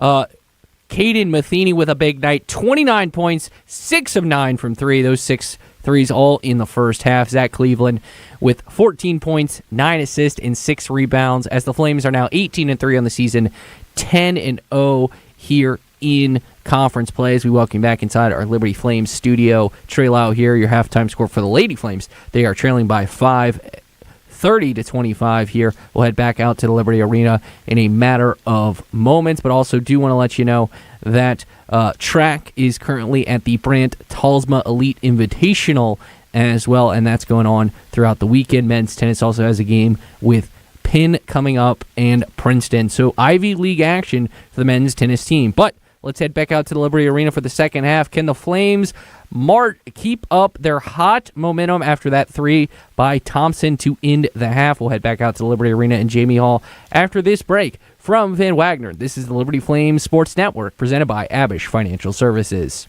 It's bow time. Carolina legends aren't born. They're handmade, only in Bo's Real Southern Kitchen. It all starts with fresh, never frozen chicken marinated for 24 hours in a flavor-packed blend of bold Southern seasonings. Then we hand bread and fry it to crispy, juicy, mouth-watering perfection. That's not just any chicken, that's the Carolina legend. Order some Bojangles and taste what everyone's been craving since 1977. It's bow time. Hi, it's Jonathan Cotton, and people often ask me, what is the Good Feet store? I respond, we are an arch support store. When you come in, our staff is going to welcome you and listen to your needs. We want to learn about you, your lifestyle, your work, and the types of shoes you enjoy wearing. Then after measuring your feet, we are going to fit you from a selection of over 300 styles and sizes of arch supports. Come into the Good Feet store for your free fitting and test walk. Visit goodfeet.com for the location nearest you. We look forward to seeing you soon at the Good Feet store.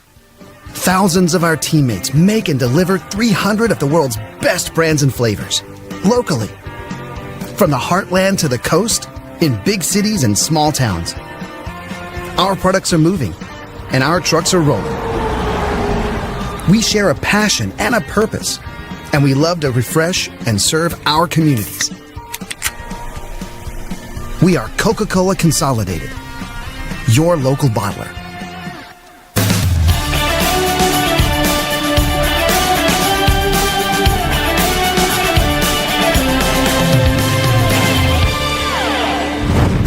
It's almost time for the second half. Now back to the arena for a check of the stats from the first half. Presented by Larry's Tire and Auto Repair. And welcome back into Liberty Arena. The Lady Flames trailing by 5 at halftime. After the teams traded three-pointers in the final about 3.5 seconds of the second quarter. Gets us to this point, 30-25. Liberty shot 46% from the field compared to 33% for FIU, so you'd think that would spell a Liberty lead at halftime.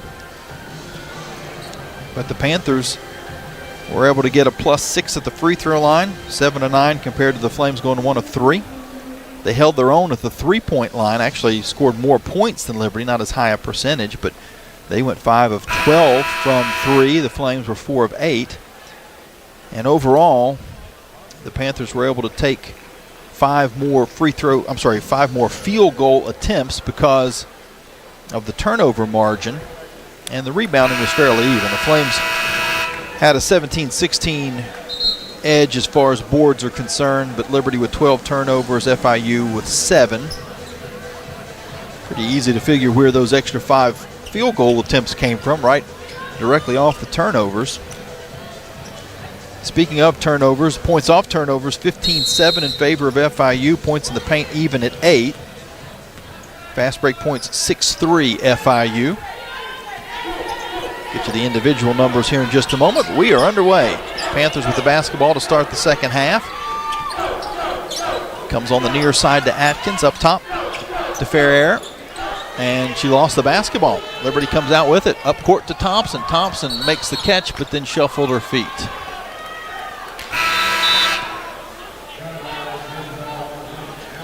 Liberty with the same lineup to begin the second half that started the ball game. Leon, Thompson, Mills with Eisdotter and Stout. FIU will bring in Lightbourne early here in the second half. She gives near wing to Valero. Valero had 9 first half points to lead all scorers.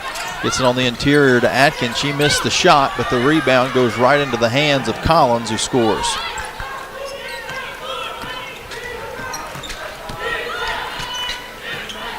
Back to a 7-point lead for FIU, 32-25. They've led by as many as 12. Mills on the drive. She draws some contact and will shoot 2 free throws.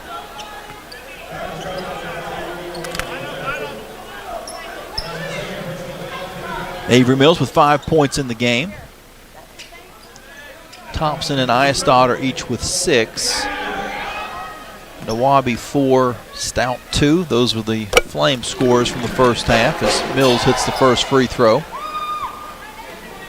Valero's 9 leads everybody. Atkins has 6, as does Collins now for FIU. Both free throws are good. It's back back to a 5-point game. Just underway in the second half. Taking it to the basket is Lightbourne. She draws contact, hits the shot, and she'll go to the line for a chance at a 3-point play.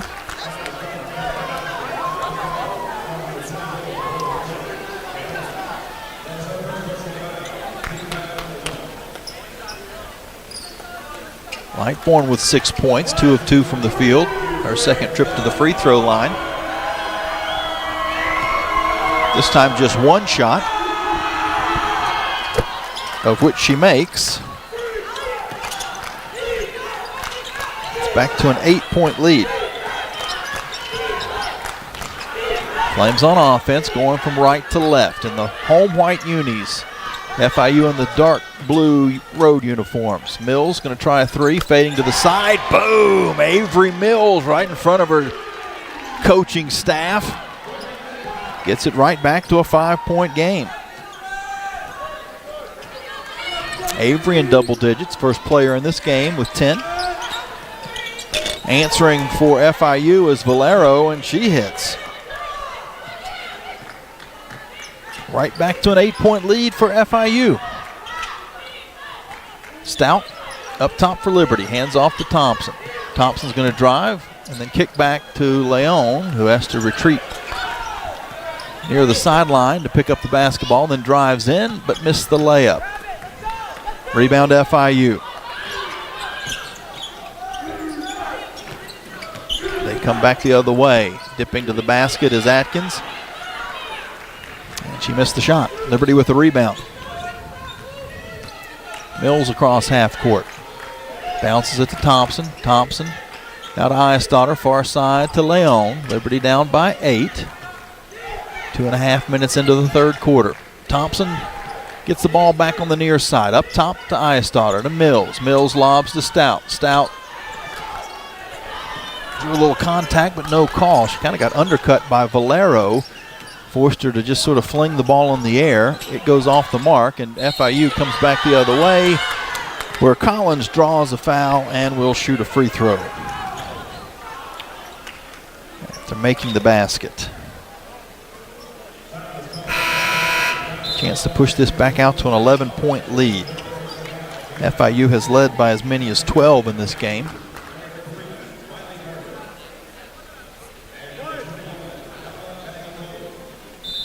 Collins is an absolute handful. She is so good at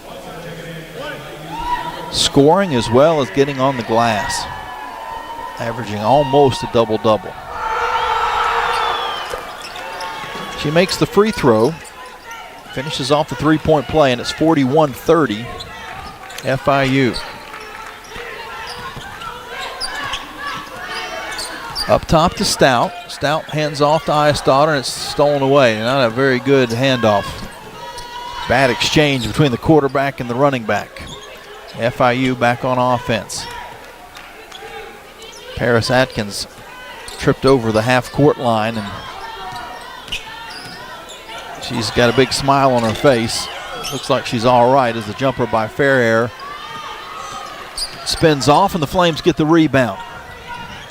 Thompson to Stout. Stout draws a foul, and she'll shoot a couple of free throws. Question is, who is this foul going to be against? Collins was in the neighborhood. She has 2 fouls, but it looks like it's going to be on Riley Bird.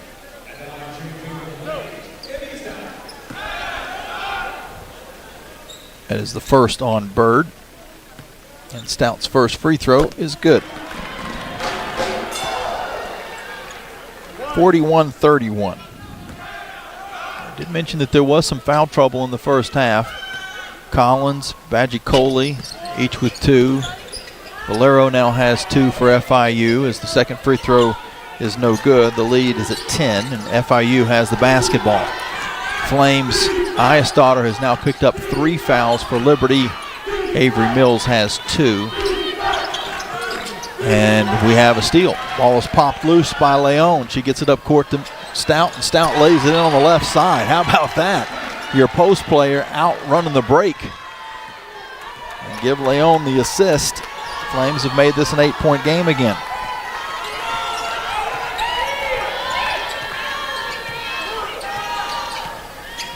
Farrar with the ball.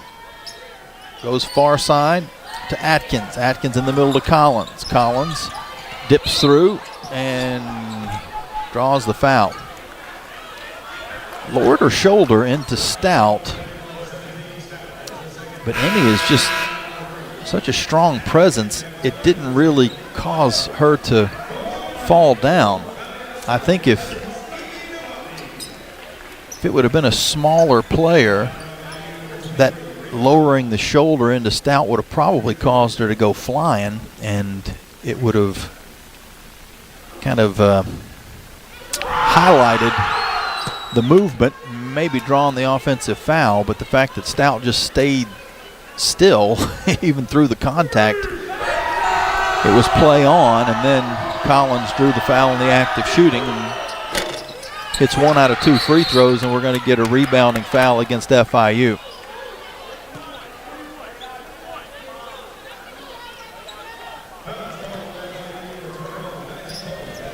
(42-33). FIU with a 9-point lead. This may be the first time in the game that it is exactly 9 points. It's been 12, it's been 11, it's been 10 on multiple occasions, 8 on several occasions, but this might be the first time it's exactly a 9-point lead. Cloudy Athene gets to a little bit of pressure from Lightbourne, takes it into the offensive side, bounces over to Mills. Mills with 17 seconds to shoot. We'll give it back up top to Nawabi. Nawabi hooks a pass underneath to Stout. Stout missed the shot, and the rebound goes out of bounds off of Stout.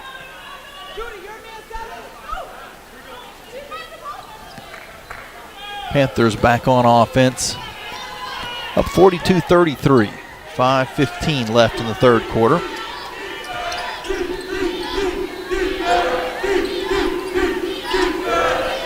On the near side, Atkins will try a three and hit. FIU above their season output as far as three-pointers per game. They only hit about 5 per contest. They've already hit 7 halfway through the third quarter today, and they lead by 12 again. This match is their largest of the ball game. Flames come near side to Mills. Mills will try a three. It's off the mark, but an offensive rebound from Athene will reset things. Back to Mills. Skip pass to Iastaughter. She's going to drive the baseline, and her pass is deflected away and stolen by FIU. Turnover number 15 for Liberty. We are due a media timeout, the next dead ball, as it goes into Collins, and Collins traveled.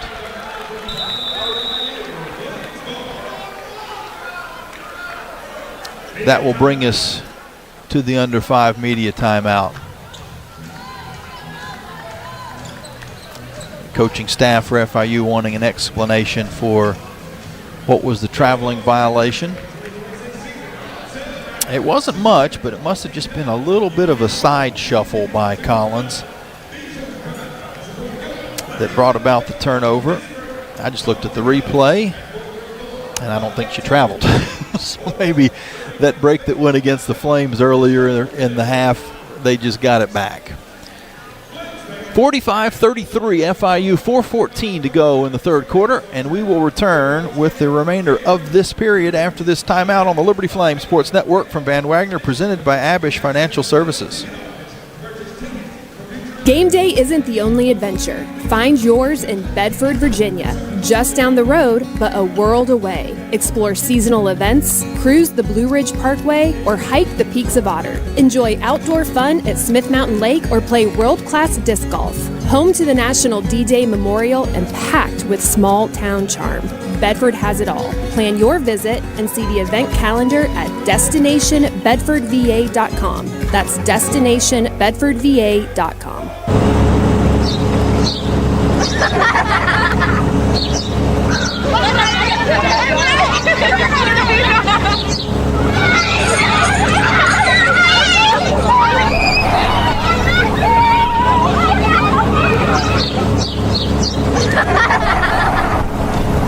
Rogers Heating, Cooling, Electrical, and Plumbing. Your local HVAC experts. Online at callrogers.com. Have you downloaded the Liberty Flames mobile app? If not, what are you waiting for? The Liberty Flames mobile app is your lifeline to Flames athletics. Get the latest news on your favorite teams, find upcoming schedules, buy and download tickets to the next game, listen to podcasts, and hear our online Liberty Flames Sports Network audio broadcasts. Takes a long three. Got it! From 30! And the Flames lead! It's all on the Liberty Flames mobile app. Download it for free from your mobile app store today. Now back to Lady Flames basketball from Van Wagner on the Liberty Flames Sports Network. Presented by Abish Financial Services. 45-33, FIU on top of Liberty with 4:14 to go in the third quarter. That last three-pointer by Avery Mills was her 100th for her career. 16th Lady Flame to reach that milestone, and she is only a sophomore, so she's only played a little, well, let's see, where are we at right now? Season and a half? A little over a season and a half.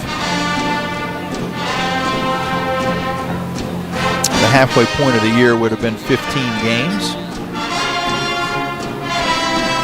We are in game 19. I want to say hello to some folks listening in on the Facebook Live feed.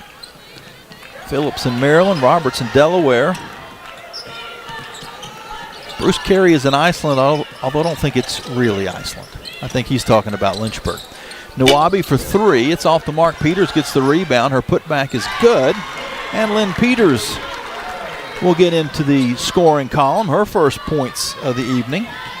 Makes it a 10-point game. FIU's Lightbourne up top to Atkins. Her three-pointer deadens off the side between the rim and the backboard. And the Flames get the board. Athene up court. We'll skip it near wing to Nawabi. Nawabi drives along the baseline and kicks to Athene. Athene for three, short. And the rebound to FIU.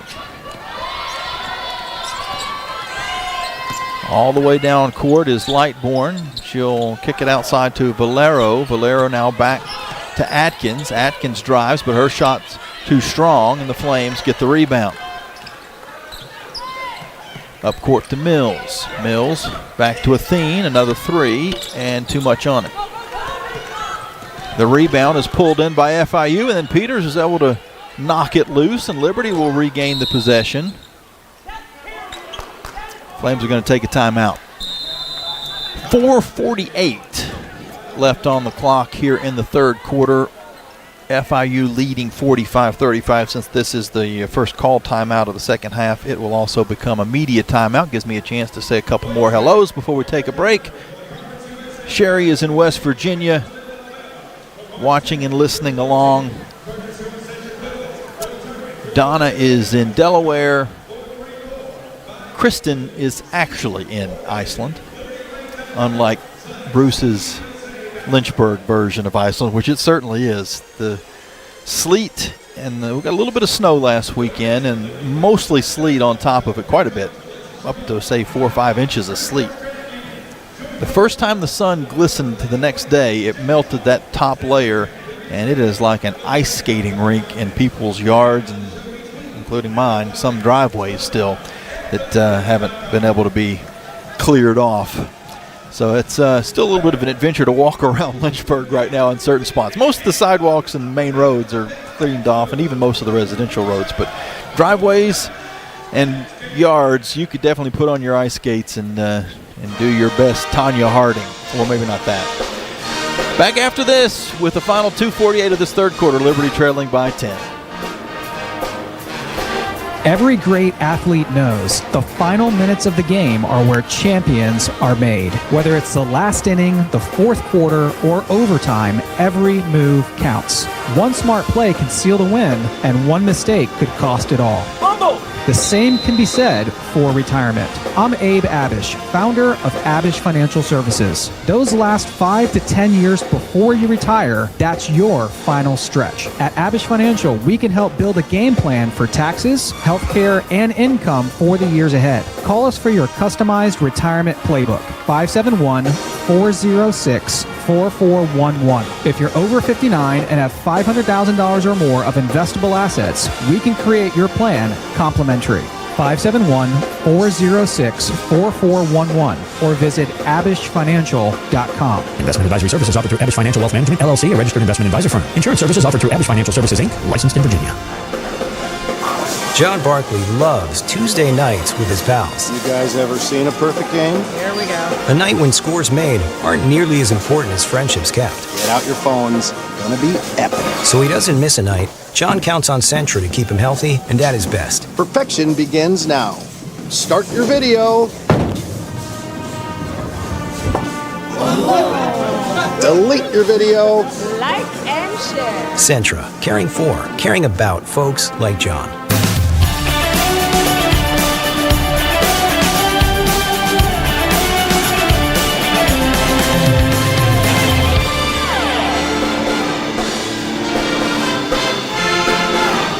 .248 left in the third quarter. Liberty's trailing FIU 45-35. Jamie Hall here with you in Liberty Arena. Trey Lyle back in the studio. We'll hear again from Trey during the post-game show.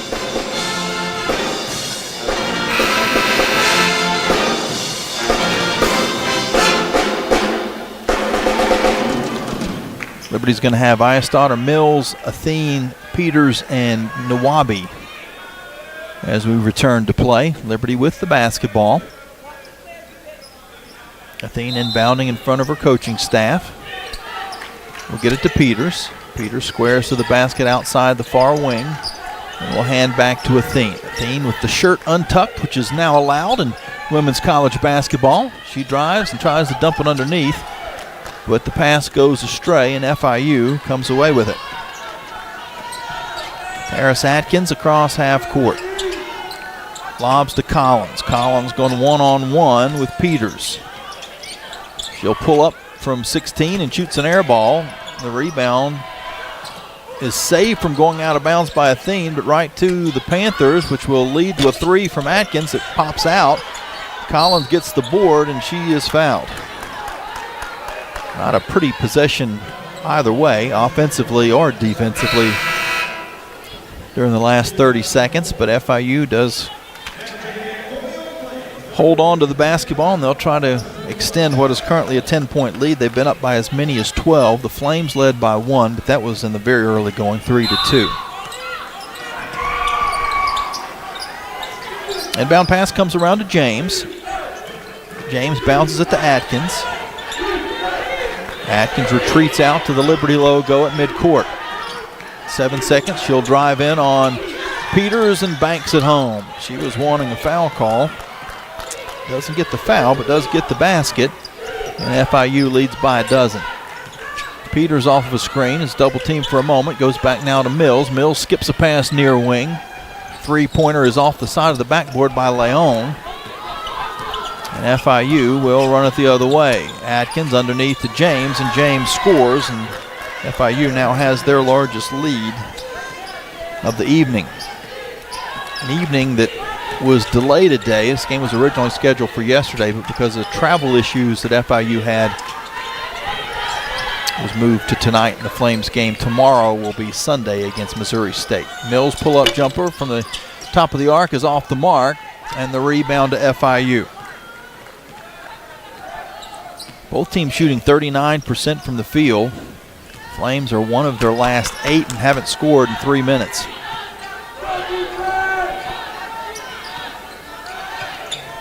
Atkins will lob to Collins. Collins just inside the arc, takes it onto the dribble and got bumped to the floor. Not a lot on the bump. She lost control of the basketball, and so she went down to get the basketball and kind of put her in the path of the defender. going down towards the floor to pick up what she had lost. But it will be a foul against Liberty's Lynn Peters, her first. And the Flames are over the limit, so free throws for Collins. She makes the first. Collins with 11 points in the ball game.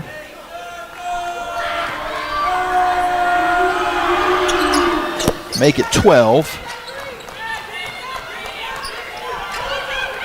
Liberty's now down by 16. 35 seconds to go in the third quarter.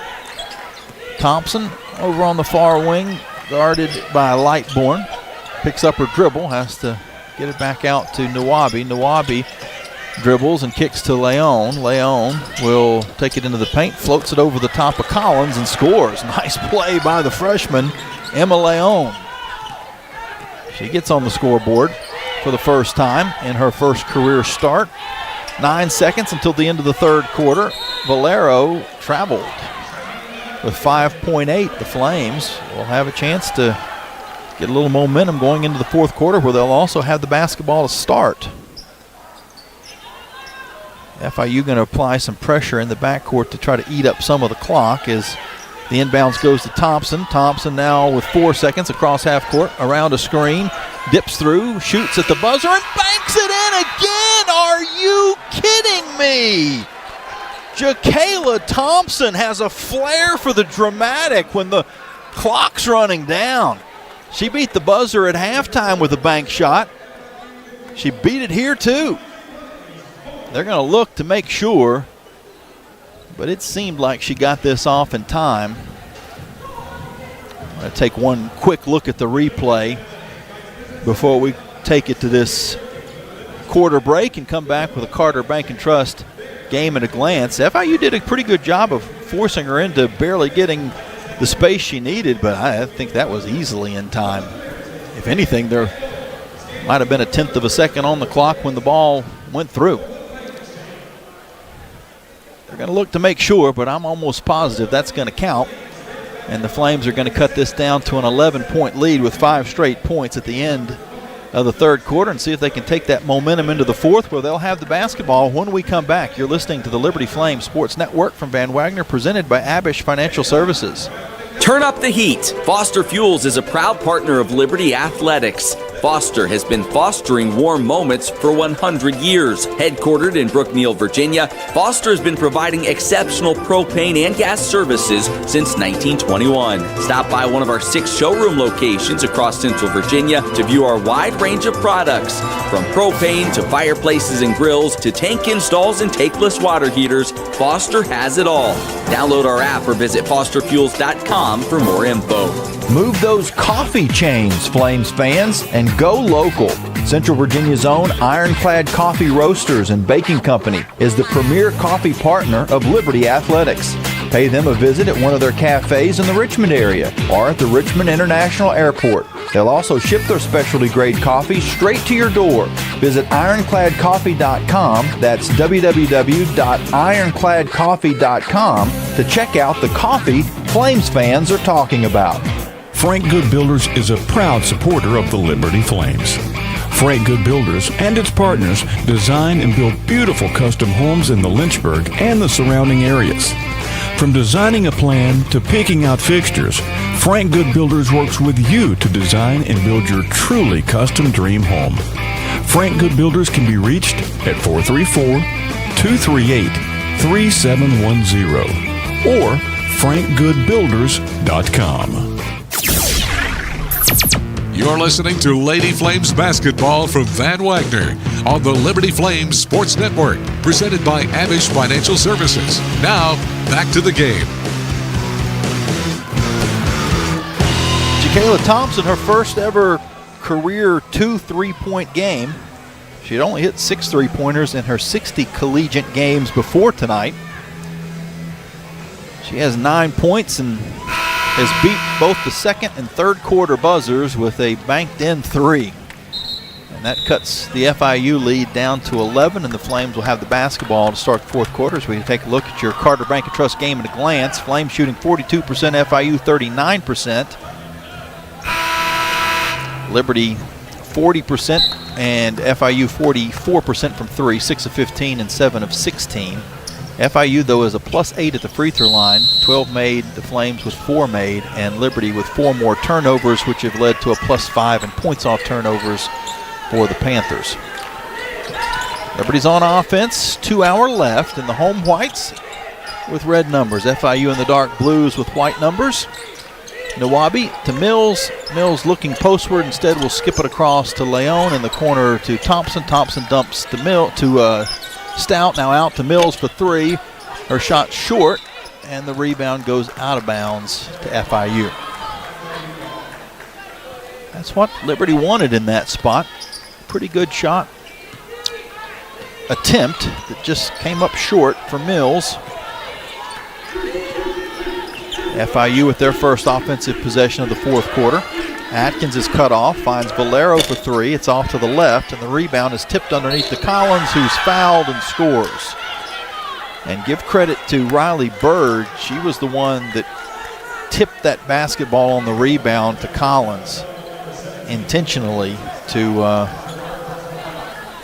even though she knew she couldn't get the rebound herself, she was able to get her fingers on it. Basically becomes a rebound and a pass all in one.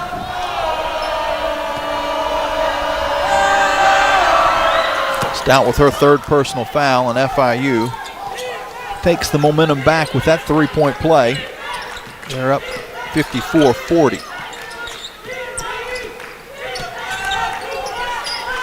Mills on the far side for Liberty, bounces it up top to Nawabi.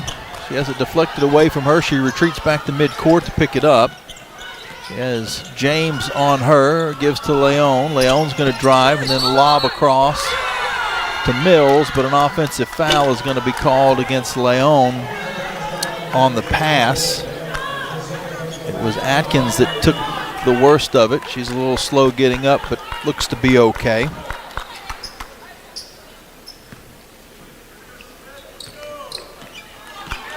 Leon with her second personal foul. That was Liberty's 17th turnover.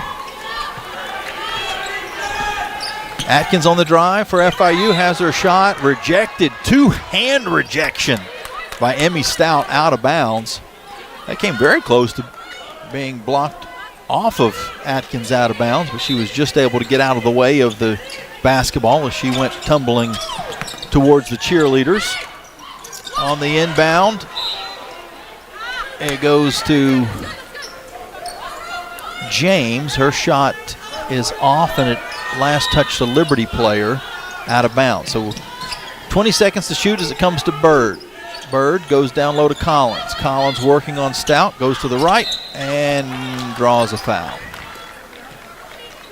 Pretty good defense by Stout, but must have caught her a little bit on the body. And that is 4 on Stout. Collins will shoot free throws.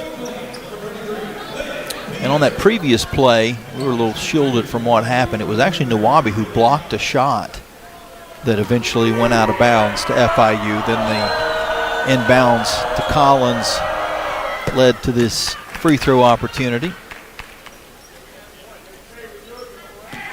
Boy, just watch the replay.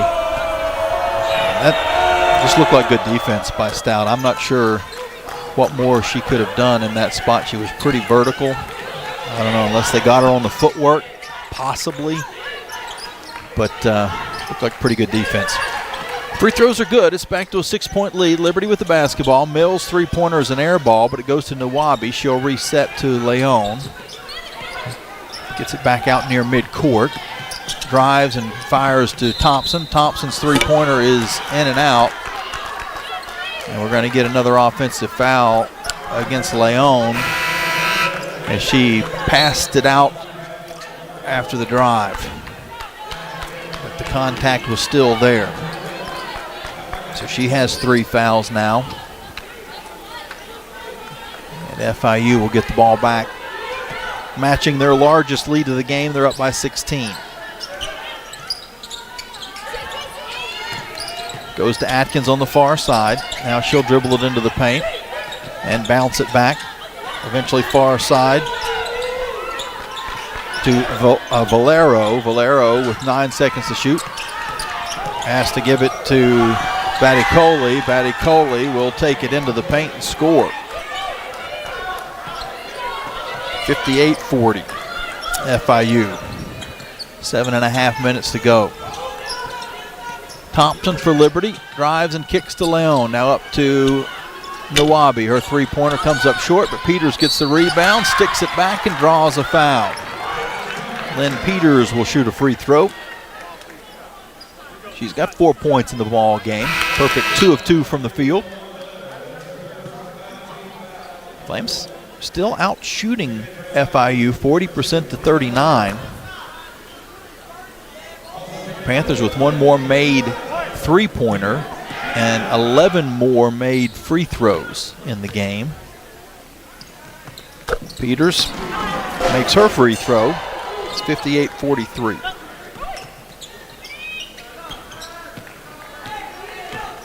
A +9 in points off turnovers for FIU. So you add the free throws and the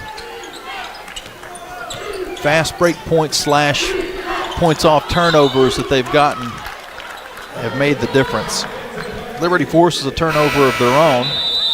They'll get the ball back with 7:04 to go. Iastadter is checked back into the game. She's there with Peters, Nawabi, Mills, and Thompson. Thompson goes one-on-one with Valero. Around a screen to the far wing, now back up top. Over to Peters in the corner to Iastadter. Back to Peters. Peters outside the arc. Will try to find somebody to give it to. Does to Iastadter just in time. Back to Thompson with 6 seconds to shoot. Thompson takes it into the paint. She's wide open and lays it in on the left side. No one picked up Jakayla Thompson once she drove past the initial defender. 13-point game, 58-45. Still plenty of time, 6:22 to go. Atkins at the top of the arc. She drives and kicks to Bird. Bird skips to Valero. Valero dumps it on the inside to Collins. Collins takes a step back from about 15, missed the shot, and a rebounding foul is called against FIU. Flames are already over the limit. They've been called for 4 fouls here in this fourth quarter. FIU still has 2 fouls to give. Flames have been whistled for 5 more fouls in this game as a whole. 18 fouls to 13 for FIU. Inbound pass comes to Thompson. Thompson dribbles it across and gives to Iastadter. Now to Mills.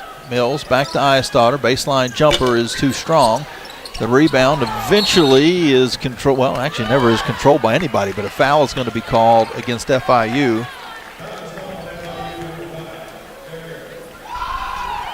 Gracia Ferrer picks up the personal.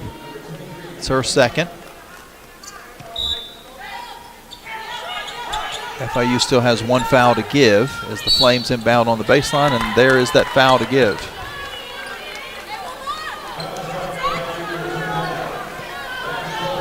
It's going to go against Badgie Coley, who has now picked up her 4th. Emmy Stout on the bench for Liberty with 4. Both teams will shoot free throws on any more fouls as we get a foul. Peters gets dumped to the floor on the inbounds that went to Mills. Mills took a 3 in that same process. I wonder if that 3 would have went in, if it would have counted or not, and the Flames would have gotten the free throws to boot. We won't know because the shot did not go, and Peters will shoot 2. The first of which is good. So the Flames have gotten this back down to a dozen. And now 11. Lynn Peters has 7 points. Perfect 2 of 2 from the field and 3 of 3 at the free throw line. Thompson leads Liberty with 11 points. Collins with 17. is team high for FIU. Ferrer, near side, has her pass inside kicked away by Stoddard. That'll put 20 on the shot clock.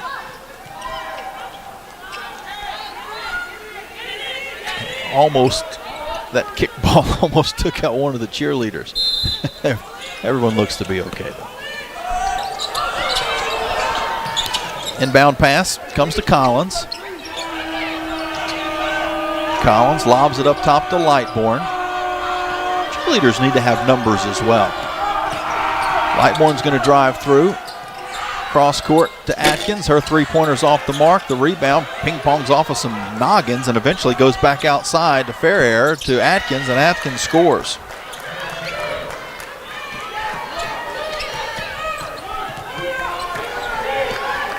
(60-47) FIU.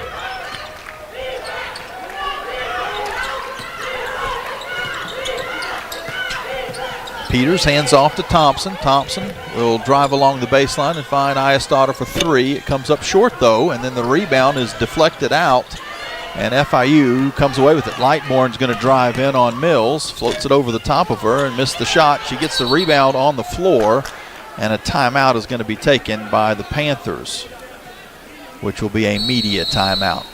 And to finish that thought from earlier that seemed very random, but if the cheerleading, the guys and the girls on the cheerleading squad, if they had numbers like players did, then you could, when something like that happened, that ball just glanced off one of the cheerleaders, you could look at a roster and go, oh, that's Johnny Rockets or Meghan Merkel or whatever. Just making up names, obviously making up famous names. Kind of hungry now, want a hamburger. All right, we'll take a break. Flames have some work to do. They're down by 13. 4:46 left in the ball game. It will be FIU's possession when we return here on the Liberty Flames Sports Network from Van Wagner, presented by Abish Financial Services. What's important isn't that Freedom First has been in business since 1956. What's important is how we've been doing business since 1956. Since day one, we have been accountable to our members, not stockholders. We make loans that cost less, offer savings plans that pay more, and give back to our community, and that hasn't changed. What has changed is our ability to serve you with more locations and more technology to simplify your financial life. Freedom First. It's a place where anyone in our region can bank for good. Hey, Flames fans, Gentry Lock is fired up to join in the excitement this season. Gentry Lock Attorneys knows it's all about preparation, precise teamwork, and a competitive spirit for the hard-fought wins. We've got that down. With our fierce drive to succeed, uncommon thinking, and extensive resources, Gentry Lock helps businesses thrive. We are downtown at 801 Main Street, and we serve the Commonwealth and beyond with offices in Roanoke, Richmond, and Norfolk. All the ways Gentry Lock can help clients succeed is waiting for you at GentryLock.com. Score big at Haley's Appliance and Haley's Outdoor in Lynchburg, with major brands of appliances that will make your house feel like a home and outdoor equipment to have your yard looking its best. Haley's puts customer service first. They deliver and service all of the products they sell and will take care of the process from start to finish. Log on to Haleys.com today for product availability. Haley's Appliance and Haley's Outdoor in Lynchburg is a proud sponsor for Liberty Flames Athletics.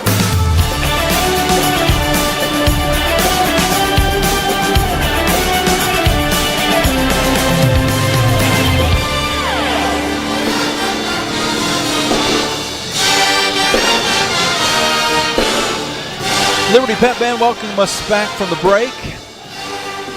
Liberty trailing 60-47 to FIU. FIU will make their way up to Delaware. Flames will host Missouri State. Both those games on Sunday. What was originally predicted to be a pretty significant snowstorm for this part of the country that could have certainly gone up into Delaware as well seems to be less than expected. The latest projections seem to have the numbers go down. I saw one as low as about 1 inch of snow for Lynchburg. Still seems like the Outer Banks of North Carolina are going to get socked pretty good, and down towards Virginia Beach we'll still get a very significant snowstorm for them. But the spots that maybe were originally going to be 12 or more inches, maybe closer to 7 or 8, and that goes into Central Virginia. It seems like points west of us might actually be a little bit worse than here down towards Wytheville and that part of the state. Might actually get some snow in the mountains more so than we do. On the inbounds, it goes to Atkins, and Atkins is going to elevate over everybody and score. What a 1-2 punch FIU has in Atkins and Collins. Similar to the Flames 1-2 punch with Mills and Stout. Stout's back in the game. She's playing with 4 fouls, and she just got fouled by Lightbourne, and Emmy will shoot 2 free throws. So Stout playing with 2. Batty Coley playing with 2 for FIU. I'm sorry. Stout playing with 4 fouls. Batty Coley playing with 4 fouls for FIU. A couple other players with 3. Iastadter and Leon for Liberty. Valero has 3 for FIU, and many players with 2 fouls, and they're actually going to take a look at the monitor to make sure that they got the foul on the right player and the right player shooting, and I think the right player shooting was the issue. Thompson went to the line. It was Stout, though, the player that was fouled. And Stout will shoot the 2 free throws. Thompson was 78% free throw shooter, Stout a 61% free throw shooter, so I can see why you give that a chance. See if the officials catch it. They did with the help of the monitor. And now Stout, after making the first free throw, misses the second, and the rebound to FIU. 62-48. Panthers with the lead. Stout now with 6 points in the game. FIU on offense. Lightbourne tries to pass underneath to Batty Coley, and it sails out of bounds. FIU with 14 turnovers, the Flames with 18. As the inbounds is deflected out by Atkins, Flames will try again now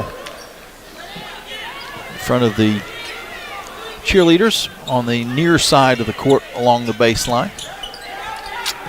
Same spot, or actually right in front of where the Liberty Pep Band is. Across on the opposite of the side of the basket from FIU's bench. Liberty goes inside to Stout. Stout is fouled and hits the shot. She'll step to the line for a chance at a 3-point play as Collins picks up the personal. And that's 3 on Collins. Collins with a double-double, 17 points, 10 rebounds. She is a double-double machine.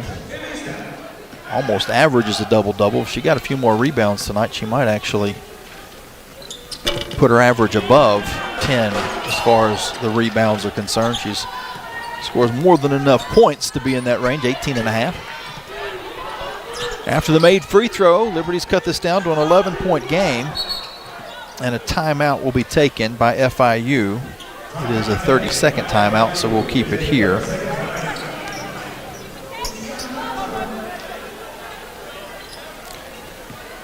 Double check the numbers on those double doubles for Collins. 62-51 with 3:38 to go in the ball game.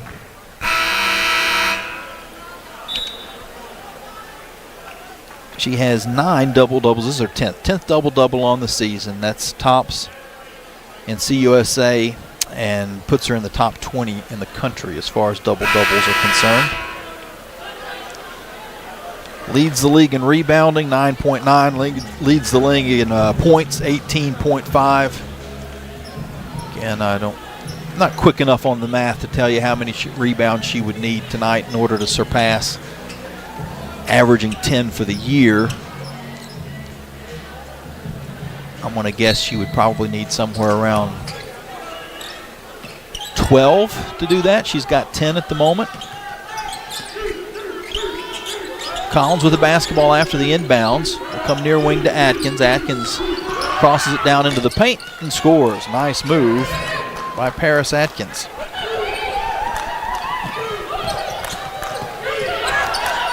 Liberty back on offense. Iastadter for 3. Got it. Elizabeth Iastadter with her 3rd three-pointer of the ball game. that is a career high for her. She's had 4 straight games where she's hit at least 2, but the first time in her career that she's hit 3. It's a 10-point game, 64-54, still 2:50 to go. Atkins on the drive for FIU goes to Collins, and Collins is able to lay it in. Flames would almost have to pitch a shutout from here on out to have a chance in this game, and this turnover is not going to be helpful. They give the ball away. 19th Flames turnover. They forced 14. 23 points off of those Liberty turnovers. FIU's Valero, her 3 near wing is off, but Collins gets the board, dishes it in the middle, and layup is in and out for Batticoli. Flames with the board. 2 minutes left. Eyestarter drives in, missed the shot, and the rebound deflects to Batticoli. FIU with the ball.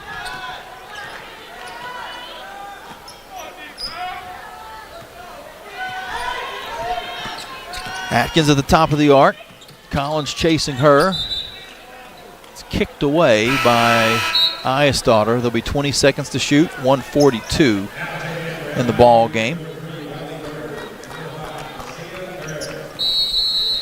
And we're going to get a timeout taken by Liberty. Flames will have 2 timeouts left. FIU also with 2 timeouts left. It's a full timeout. We'll keep it here. It'll give me a chance to pull out the calculator and see if I can figure this out. We'll do the math together. So coming into today, Rima Collins had 149 rebounds, was averaging 9.9. So far, she has 11, which means 160. And this will be her 16th game. This is her 16th game. So, yeah, she'll be with 11 boards. She didn't need to get the 12th. She will be averaging a double-double after tonight. Her scoring average, she's right at it, actually just ticked past it. 19 points in the game. She averages 18.5, and she has slid past her rebounding average as well. And when she wakes up tomorrow, she will be one of a very few people in the country that's averaging a double-double.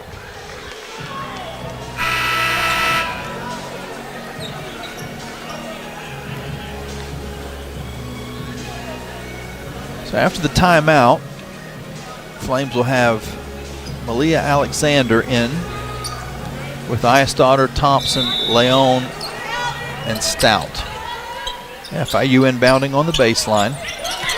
Having a little trouble getting it in. They finally do, but then once they do, a traveling violation will give it back to Liberty.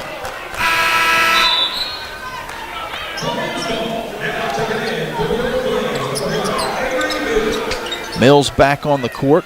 Offensive for defensive substitution for Liberty. The Flames are going to have to go quick, though. Down 12 with 1:35 on the clock here in the fourth quarter. Thompson on the drive, left side. She's able to clear some space and score. Back to a 10-point game. And we're going to get a foul in the backcourt against Thompson, which will put Gracia Ferrer to the free throw line. She is a 56% free throw shooter, so of the options, the Flames pick probably the best one on the court. This FIU team shoots 68% as a squad, as do the Flames. Both teams shoot field goals about the same percentage, 42%. Flames generally shoot better than their opponents from the three-point line, and we're going to get a review for some reason. Maybe to see if there was more than just a common foul.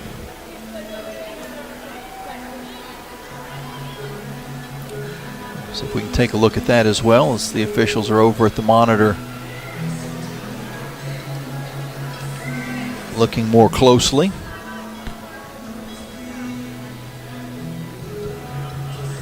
(66-56). Panthers are leading, again with 1:23 to go. The foul on Thompson was her first. Now all three officials will have had a chance to take a look at the monitor.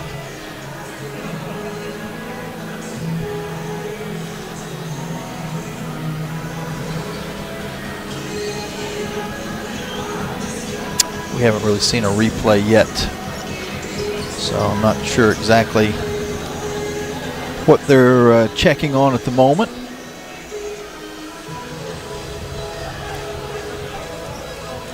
And I forget what we were talking about before the review. Great grandmother used to say, if you can't remember what it was, it must not have been very important.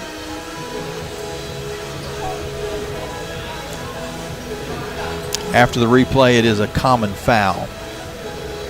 So there will be free throws coming for FIU.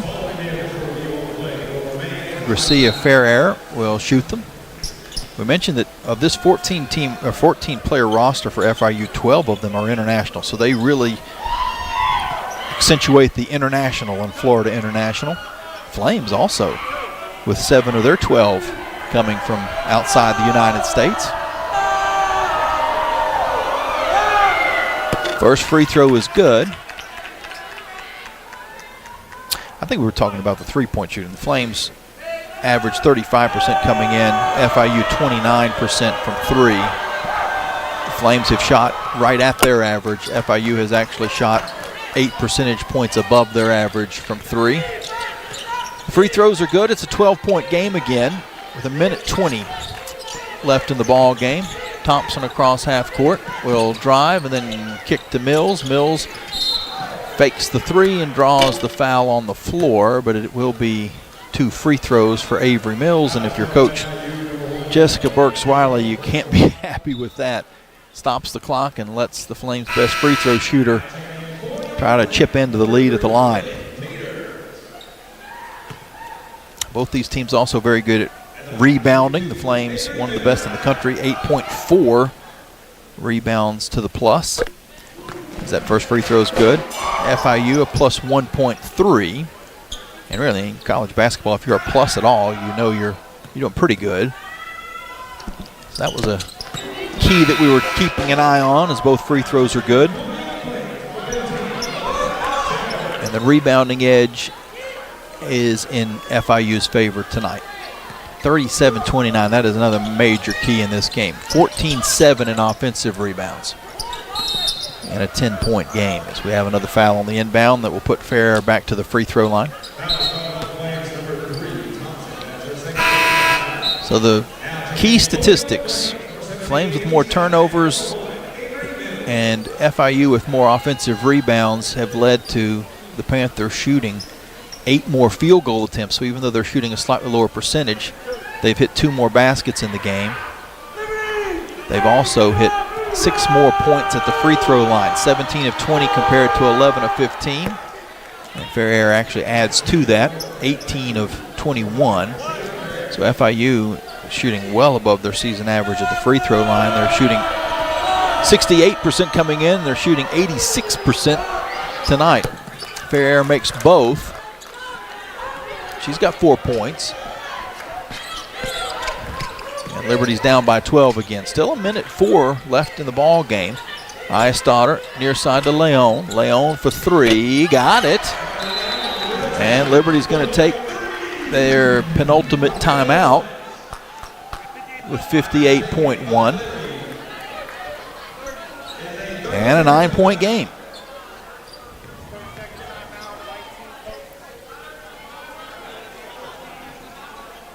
FIU has 2 timeouts remaining, and they might decide to use one here.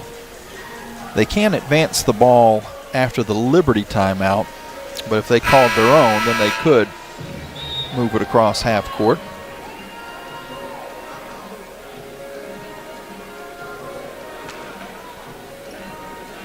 A 70-61.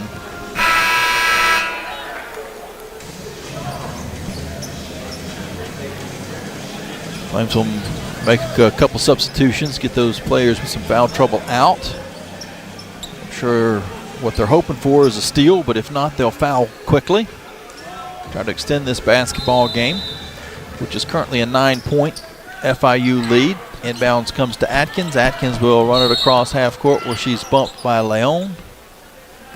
And Atkins will shoot the free throws, a 78% shooter on the year. She has 17 points in the game, so she could match her teammate Collins at 19 after this trip to the line. Thompson's 13 leads Liberty. Mills with 12.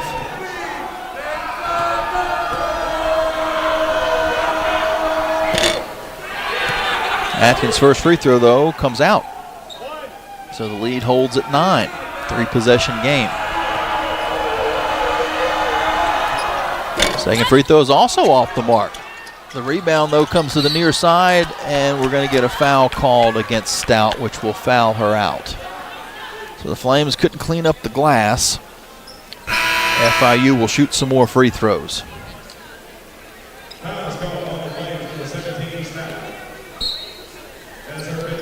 It's still a tall task, but that hurt. Liberty could have got the ball there. 3-possession game, 53 seconds to go. A 3-pointer puts you back to 6, and now you're probably making FIU sweat a little bit. If Ferrer hits either of these 2 free throws, you push it back out to a 10-point game and makes it a little bit closer to impossible. Not impossible. We've seen crazier things happen. Saw a memory pop up of that Duke Maryland game from back in the mid-2000s where the Blue Devils men's team had a miraculous finish to win. Similar spot. It might not have been 11. It might have been 10, but under a minute to go. A wild comeback, but it's going to take just that. Flames will take their final timeout to advance the basketball, trailing by 11.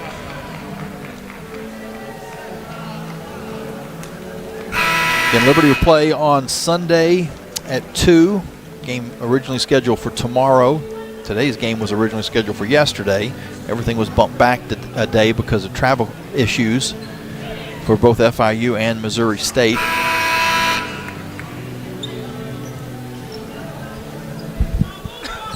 Missouri State's been having an excellent start to their first Conference USA season. Get you a score from their game here just a second. So Flames inbound to Mills. Mills turns into a 3. It's short. Thompson gets the board, though. Her putback is off, and the rebound is out of bounds to Liberty. Liberty will hold on to it. So Missouri State wins up at Delaware earlier tonight, 79-54. Delaware had been playing some pretty good basketball, and Missouri State put it on them.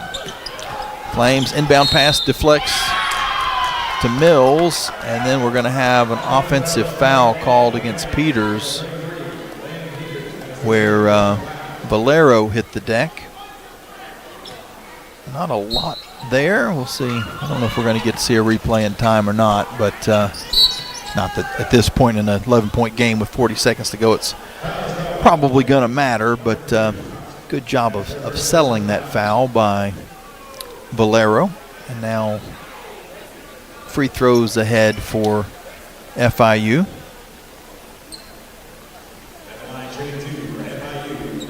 Actually, looking at the replay is a pretty good call. I think Lynn was okay if she just stays still. She just stands upright. I think it's a clean screen. But she leaned in. She kind of leaned forward into the contact, and that was a good call.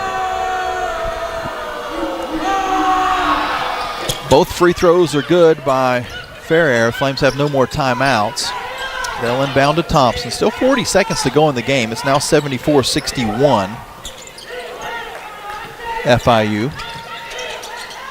Thompson to Eisdottir. Tries a pass into Peters, and it's stolen away.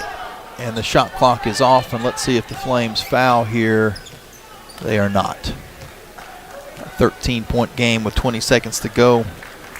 will run its course. FIU will get the win. They'll move to 12-7 on the year, 5-3 in the conference. With the loss, the Flames fall under 500 for the first time this season. They'll be 9-10 and 3-5 inside of Conference USA. Playing on Sunday against Missouri State, where FIU will travel up to Delaware to play Sunday.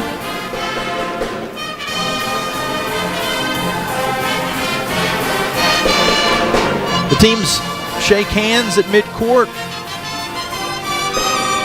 as we play off into the post-game show brought to you by Coca-Cola. FIU 74, Liberty 61.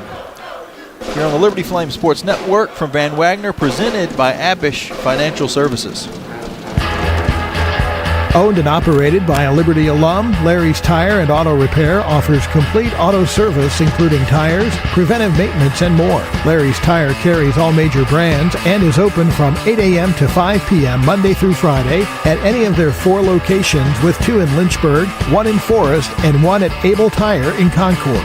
More information on Larry's Tire is available at larrystireservice.com. The light from a star can take millions of years to reach Earth. So when you look at a star, you're looking back in time. But I see the future. I see exploration and courage. I see my country finding new horizons out there. And I see giant leaps making a comeback. I see myself. The future is where I'll make history. This message is brought to you by the United States Space Force. More information is available at spaceforce.mil.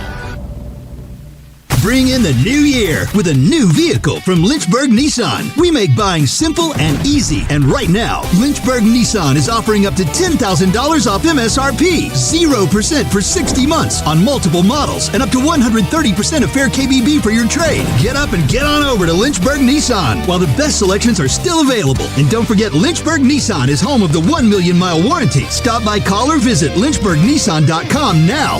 LynchburgNissan.com. The doctors at Crossroads Family Dentistry say go Flames and good luck this season. Stephen Hatch, James Peary III, Trey Woolwine, and Carol Roberts have over 50 years of experience serving Lynchburg and the surrounding area. Their dental office in Forest is open and ready to serve you. Crossroads Family Dentistry provides all family and cosmetic dental needs and accepts major dental insurances. They're located at 14761 Forest Road in front of Brauburgers.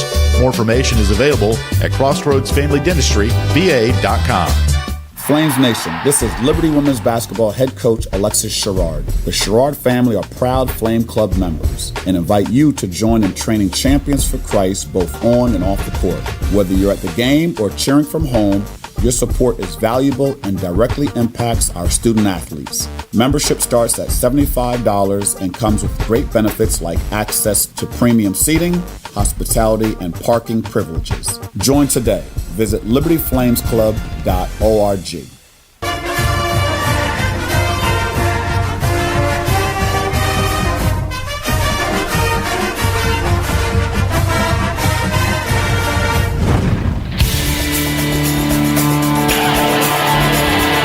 You've been listening to Liberty Lady Flames basketball from Van Wagner on the Liberty Flames Sports Network, presented by Abish Financial Services.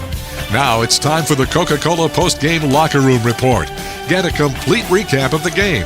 Hear from Lady Flames head coach Alexis Sherrard, final stats, and more. This is the Coca-Cola post-game report. Coke, taste the feeling. A rough night for the Lady Flames. They fall to FIU 74-61.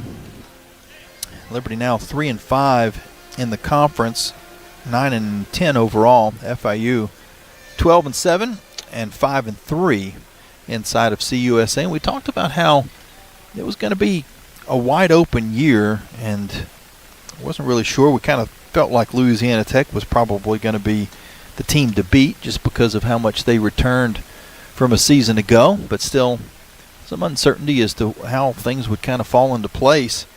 But when you look at the standings right now, you got Louisiana Tech at the top, Middle Tennessee a game behind them, Sam Houston game and a half behind Missouri State now a game and a half behind, so they're right at the top of the standings. Jack State with a pretty solid start to the year at 5-3. Now this FIU team is 5-3, and the Flames have fallen to 3-5. Delaware is 3-5. Kennesaw State is 3-5. So there's a little bit of a gap there. FIU has separated themselves in what would be the 6th spot in the standings, but basically, well, tied for 5th now. So there's a little bit of a gap, and the Flames are going to have some work to do to kind of battle out of that. You certainly want to be one of the top 2 seeds. That's a major advantage come tournament time because of the timing of the games and so on. But if you're not going to be in the top 2, then you don't want to be in the play-in day. Now, 2 teams don't make the tournament right now. That would be UTEP and WKU. They're both 1-7. So the Flames are 2 games above that cutoff as far as being in any danger of not making the tournament.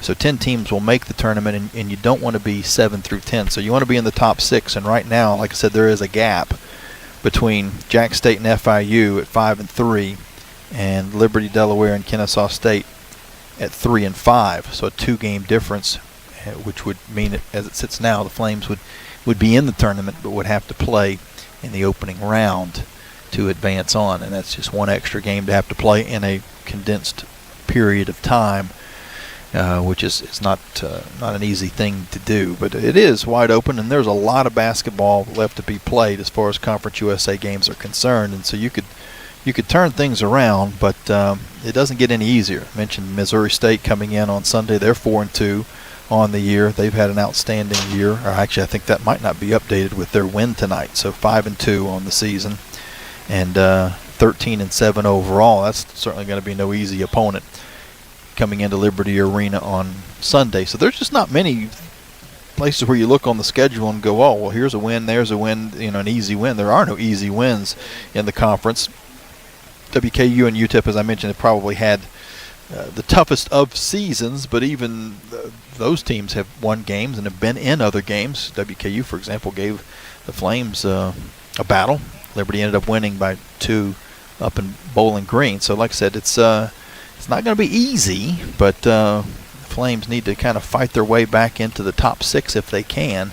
That's at minimum what you want. It's going to be awfully hard to get to the top of the standings. You just don't imagine Louisiana Tech, Middle Tennessee, or Sam Houston are going to lose a bunch of games, or Missouri State for that matter, are going to lose too many games down the stretch. So your margin of error to try to get into the top 2 at this point is pretty razor thin. But to get into the top 6, I think it's a reasonable goal, and the Flames have some work to do, but they can get there. As far as today's game is concerned, Liberty with more turnovers than they would have wanted, although in the end it wasn't a huge difference, but it was just enough in the first half that gave FIU the advantage that they needed. The Flames finish up with 21, FIU with 15. Liberty actually also lost the rebounding battle. That's huge. I mean, this is a team in Liberty that out-rebounds their opponent by 8, and tonight they got out-rebounded by 7, including 15-9 on the offensive glass in the game. Liberty outshot FIU 42% to 40%. Flames hit 8 threes. FIU hit 7. Both teams shooting between 36 and 37%. Liberty was a -12 at the free throw line. FIU 23 of 28, 82%. The Flames 11 of 15 for 73%. That is another 1,100 meals go into local area food banks through the Food Line Feed Score to Give More campaign. Mentioned those 8 3-pointers that the Flames hit. They were brought to you by Haley's Appliance and Outdoor. Points off turnovers, 25-21. That actually evened out as the game went along. It was a much bigger number in the first half. Points in the paint, 30-22 FIU, and second chance points 15-9 in favor of the Panthers. Leading scorer for FIU was Collins with 19. She also had 11 rebounds. She will now be averaging a double-double when the stats are updated after today's game. Paris Atkins with 17 and Judith Valero with 12 for FIU leading the way.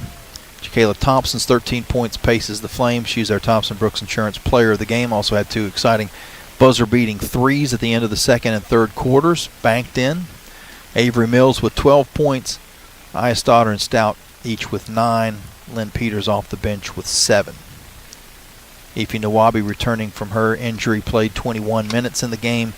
She had 4 points and 9 rebounds. She was certainly missed during her 3-game absence. Emma Leon, in her first career start, had 5 points, 3 assists, 2 turnovers, and 26 and almost 27 minutes of playing time. Claudia Thien, coming off the bench for the first time this season, played for almost 13 minutes, scored 2 points, had 3 rebounds, no assists, and 3 turnovers. Lydia Mwamba and Malia Alexander played but did not score in the game. Attendance 928. The Flames with the loss by a final score of 74-61.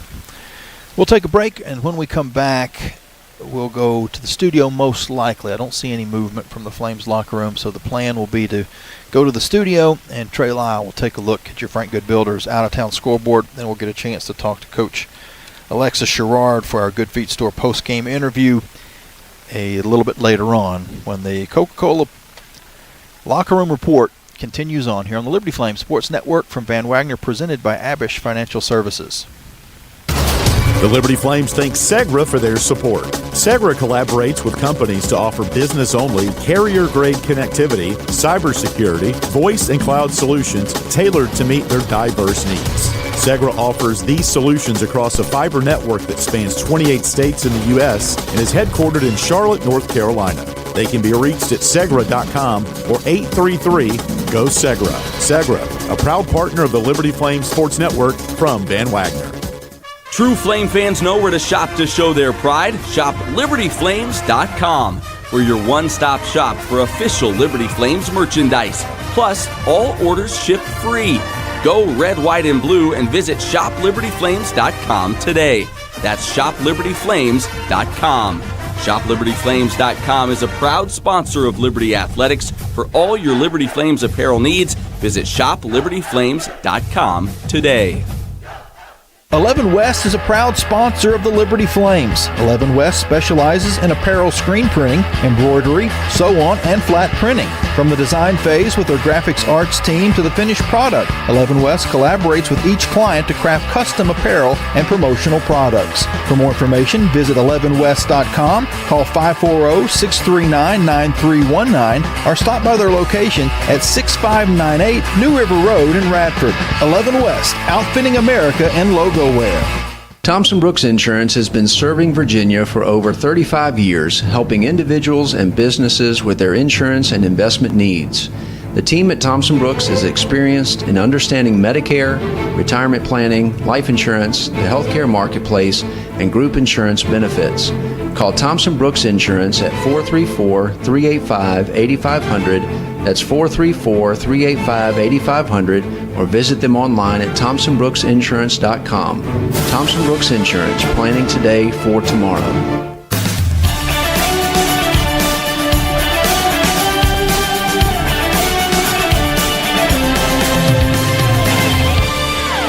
Flames have 4 seconds to try to get something. Thompson will dribble it across half court. She flies it at the buzzer and banks it home! Jacayla Thompson beat the horn, hit the 3, and the Flames take the momentum right back into the locker room. The inbounds goes to Thompson. Thompson now with 4 seconds across half court, around a screen, dips through, shoots at the buzzer, and banks it in again. Are you kidding me? Jacayla Thompson has a flair for the dramatic when the clock's running down. She beat the buzzer at halftime with a bank shot. She beat it here, too. The plays of the game brought to you by Freedom First Credit Union. And when you get not one, but 2 buzzer beaters, I think both deserve to be played. Jacayla Thompson, what a night for her. As we're actually going to pivot quickly and head back out to Liberty Arena with Jamie Hall, who's got to coach with him. Yeah, thanks, Trey. We'll get a quick word here with Coach Alexis Sherrard, and then we'll let you finish up things with the Frank Good Builders out-of-town scoreboard back in the studio. Coach, we kind of talked in the pregame about FIU and how they like to put pressure on. As the game wore on, it evened out a little bit as far as the points off turnovers. That evened out, but they got a pretty big lead in the first half, and a lot of it was turnovers that came in inopportune ways. You never want a turnover, but you'll take a traveling violation more than a pass that's stolen away and easy points on the other end, and there were some easy points that FIU was able to get. So we call those live ball turnovers as opposed to dead ball turnovers. So obviously dead ball turnovers travel, ball goes out of bounds, we have an opportunity to set up our defense. The live ball turnovers, bad pass, they get a deflection, they can go, turnover to a touchdown, if you will. So, obviously you want to limit your overall turnovers, but if you do turn it over, you definitely prefer to have the dead ball turnover. So, again, that's something that we have to continue to address. Jessica, they did a good job just with regards to pressuring on the perimeter, which we anticipated. I thought the girls did a decent job practicing, but obviously, when the lights come on, the thing of application has to kick in. So, I told the ladies we got to continue to work. The train is going to continue to move forward. You're either on it, off it, or you're going to get run over. And I think all the ladies are on the train, and we just got to continue to work. There was a little bit of a juggling of the lineup in this game, and part of that was Efi coming back, but she didn't come back into the starting lineup, kind of working her way back in from that injury. But we also saw that Emma Leon gets her first start. Was that just kind of a way to maybe, shake the team around a little bit? Yeah, I think we lost our last 4 to 5. You just got to change things up. You just got to mix the pot. You don't want anyone comfortable. So, I don't think it was disciplinary, but just need to make a change. If things aren't working, maybe send a message, rattle some people's cages a little bit. But I thought Emma responded well. Efi, she was on a minutes restriction tonight, so she could only play a certain amount of minutes. But, when things aren't going well, you want to play the players that play hard. We talk about the level of intensity that it takes to be successful in this conference. So, we're just searching, learning to find a way to win. You mentioned Efi and the minute restriction. It's pretty good when you're on a minute restriction. You still get 9 rebounds in a game. She was sorely missed as far as that aspect of her game. I'm sure the offense will come more fluid with her, give her a few more times back in the lineup. But boy, can she get up and get some rebounds. Yeah, she's a natural born rebounder.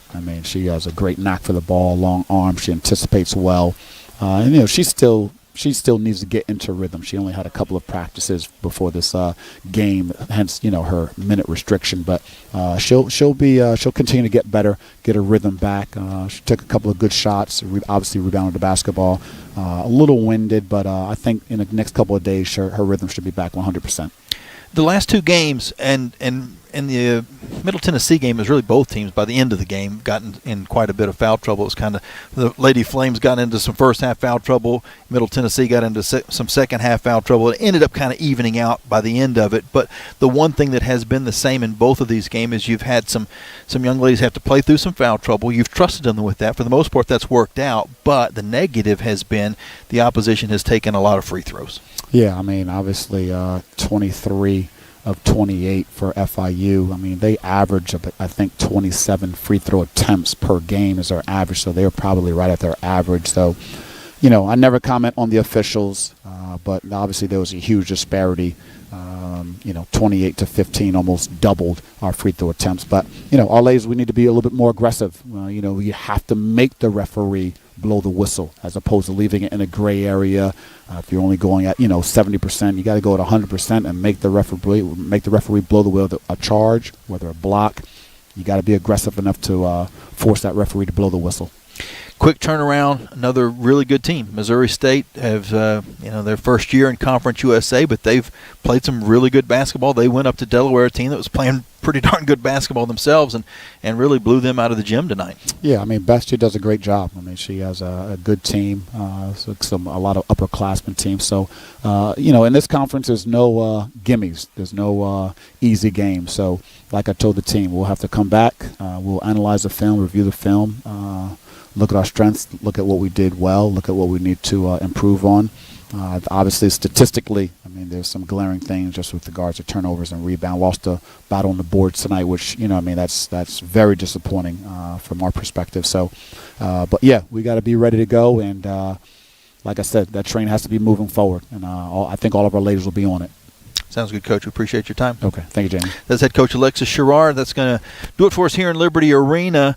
Again, the Lady Flames fall to FIU 74-61. We'll throw it back to the studio where Trey Lyle will finish up the broadcast back on the Frank Good Builders out-of-town scoreboard. Trey, take it away. Thank you, Jamie. On a heartbreaking night for the Flames. Again, they fall 74-61, looking to get back in action on Sunday against Missouri State. Speaking of Missouri State, that's where we start for our Frank Good Builders out-of-town scoreboard.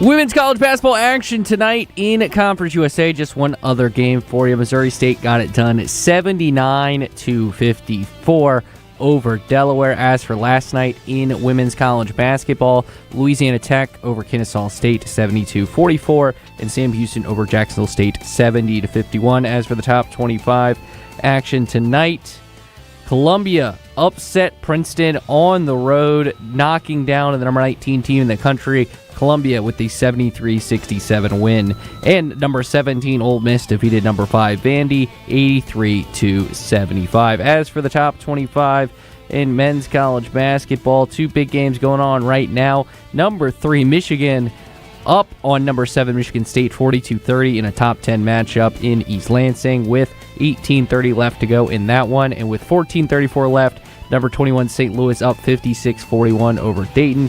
As for Conference USA, there was only one game last night on Thursday. Liberty got the big win 81-65 over Middle Tennessee. As for Wednesday, rest of CUSA action during the week: Jacksonville State 78, FIU 74, Kennesaw State 72, Western Kentucky 69, Sam Houston 80, Missouri State 71, Delaware over New Mexico State 73-64, and Louisiana Tech defeated UTEP 69-59. And that was your Frank Good Builders out-of-town scoreboard.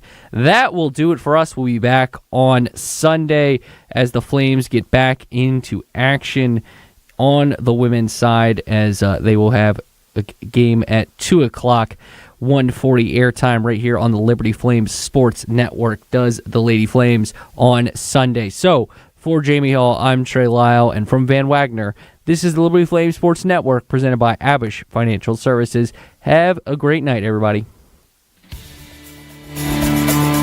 You've been listening to Liberty Lady Flames basketball and the Coca-Cola postgame locker room report from Van Wagner on the Liberty Flames Sports Network, presented by Abish Financial Services.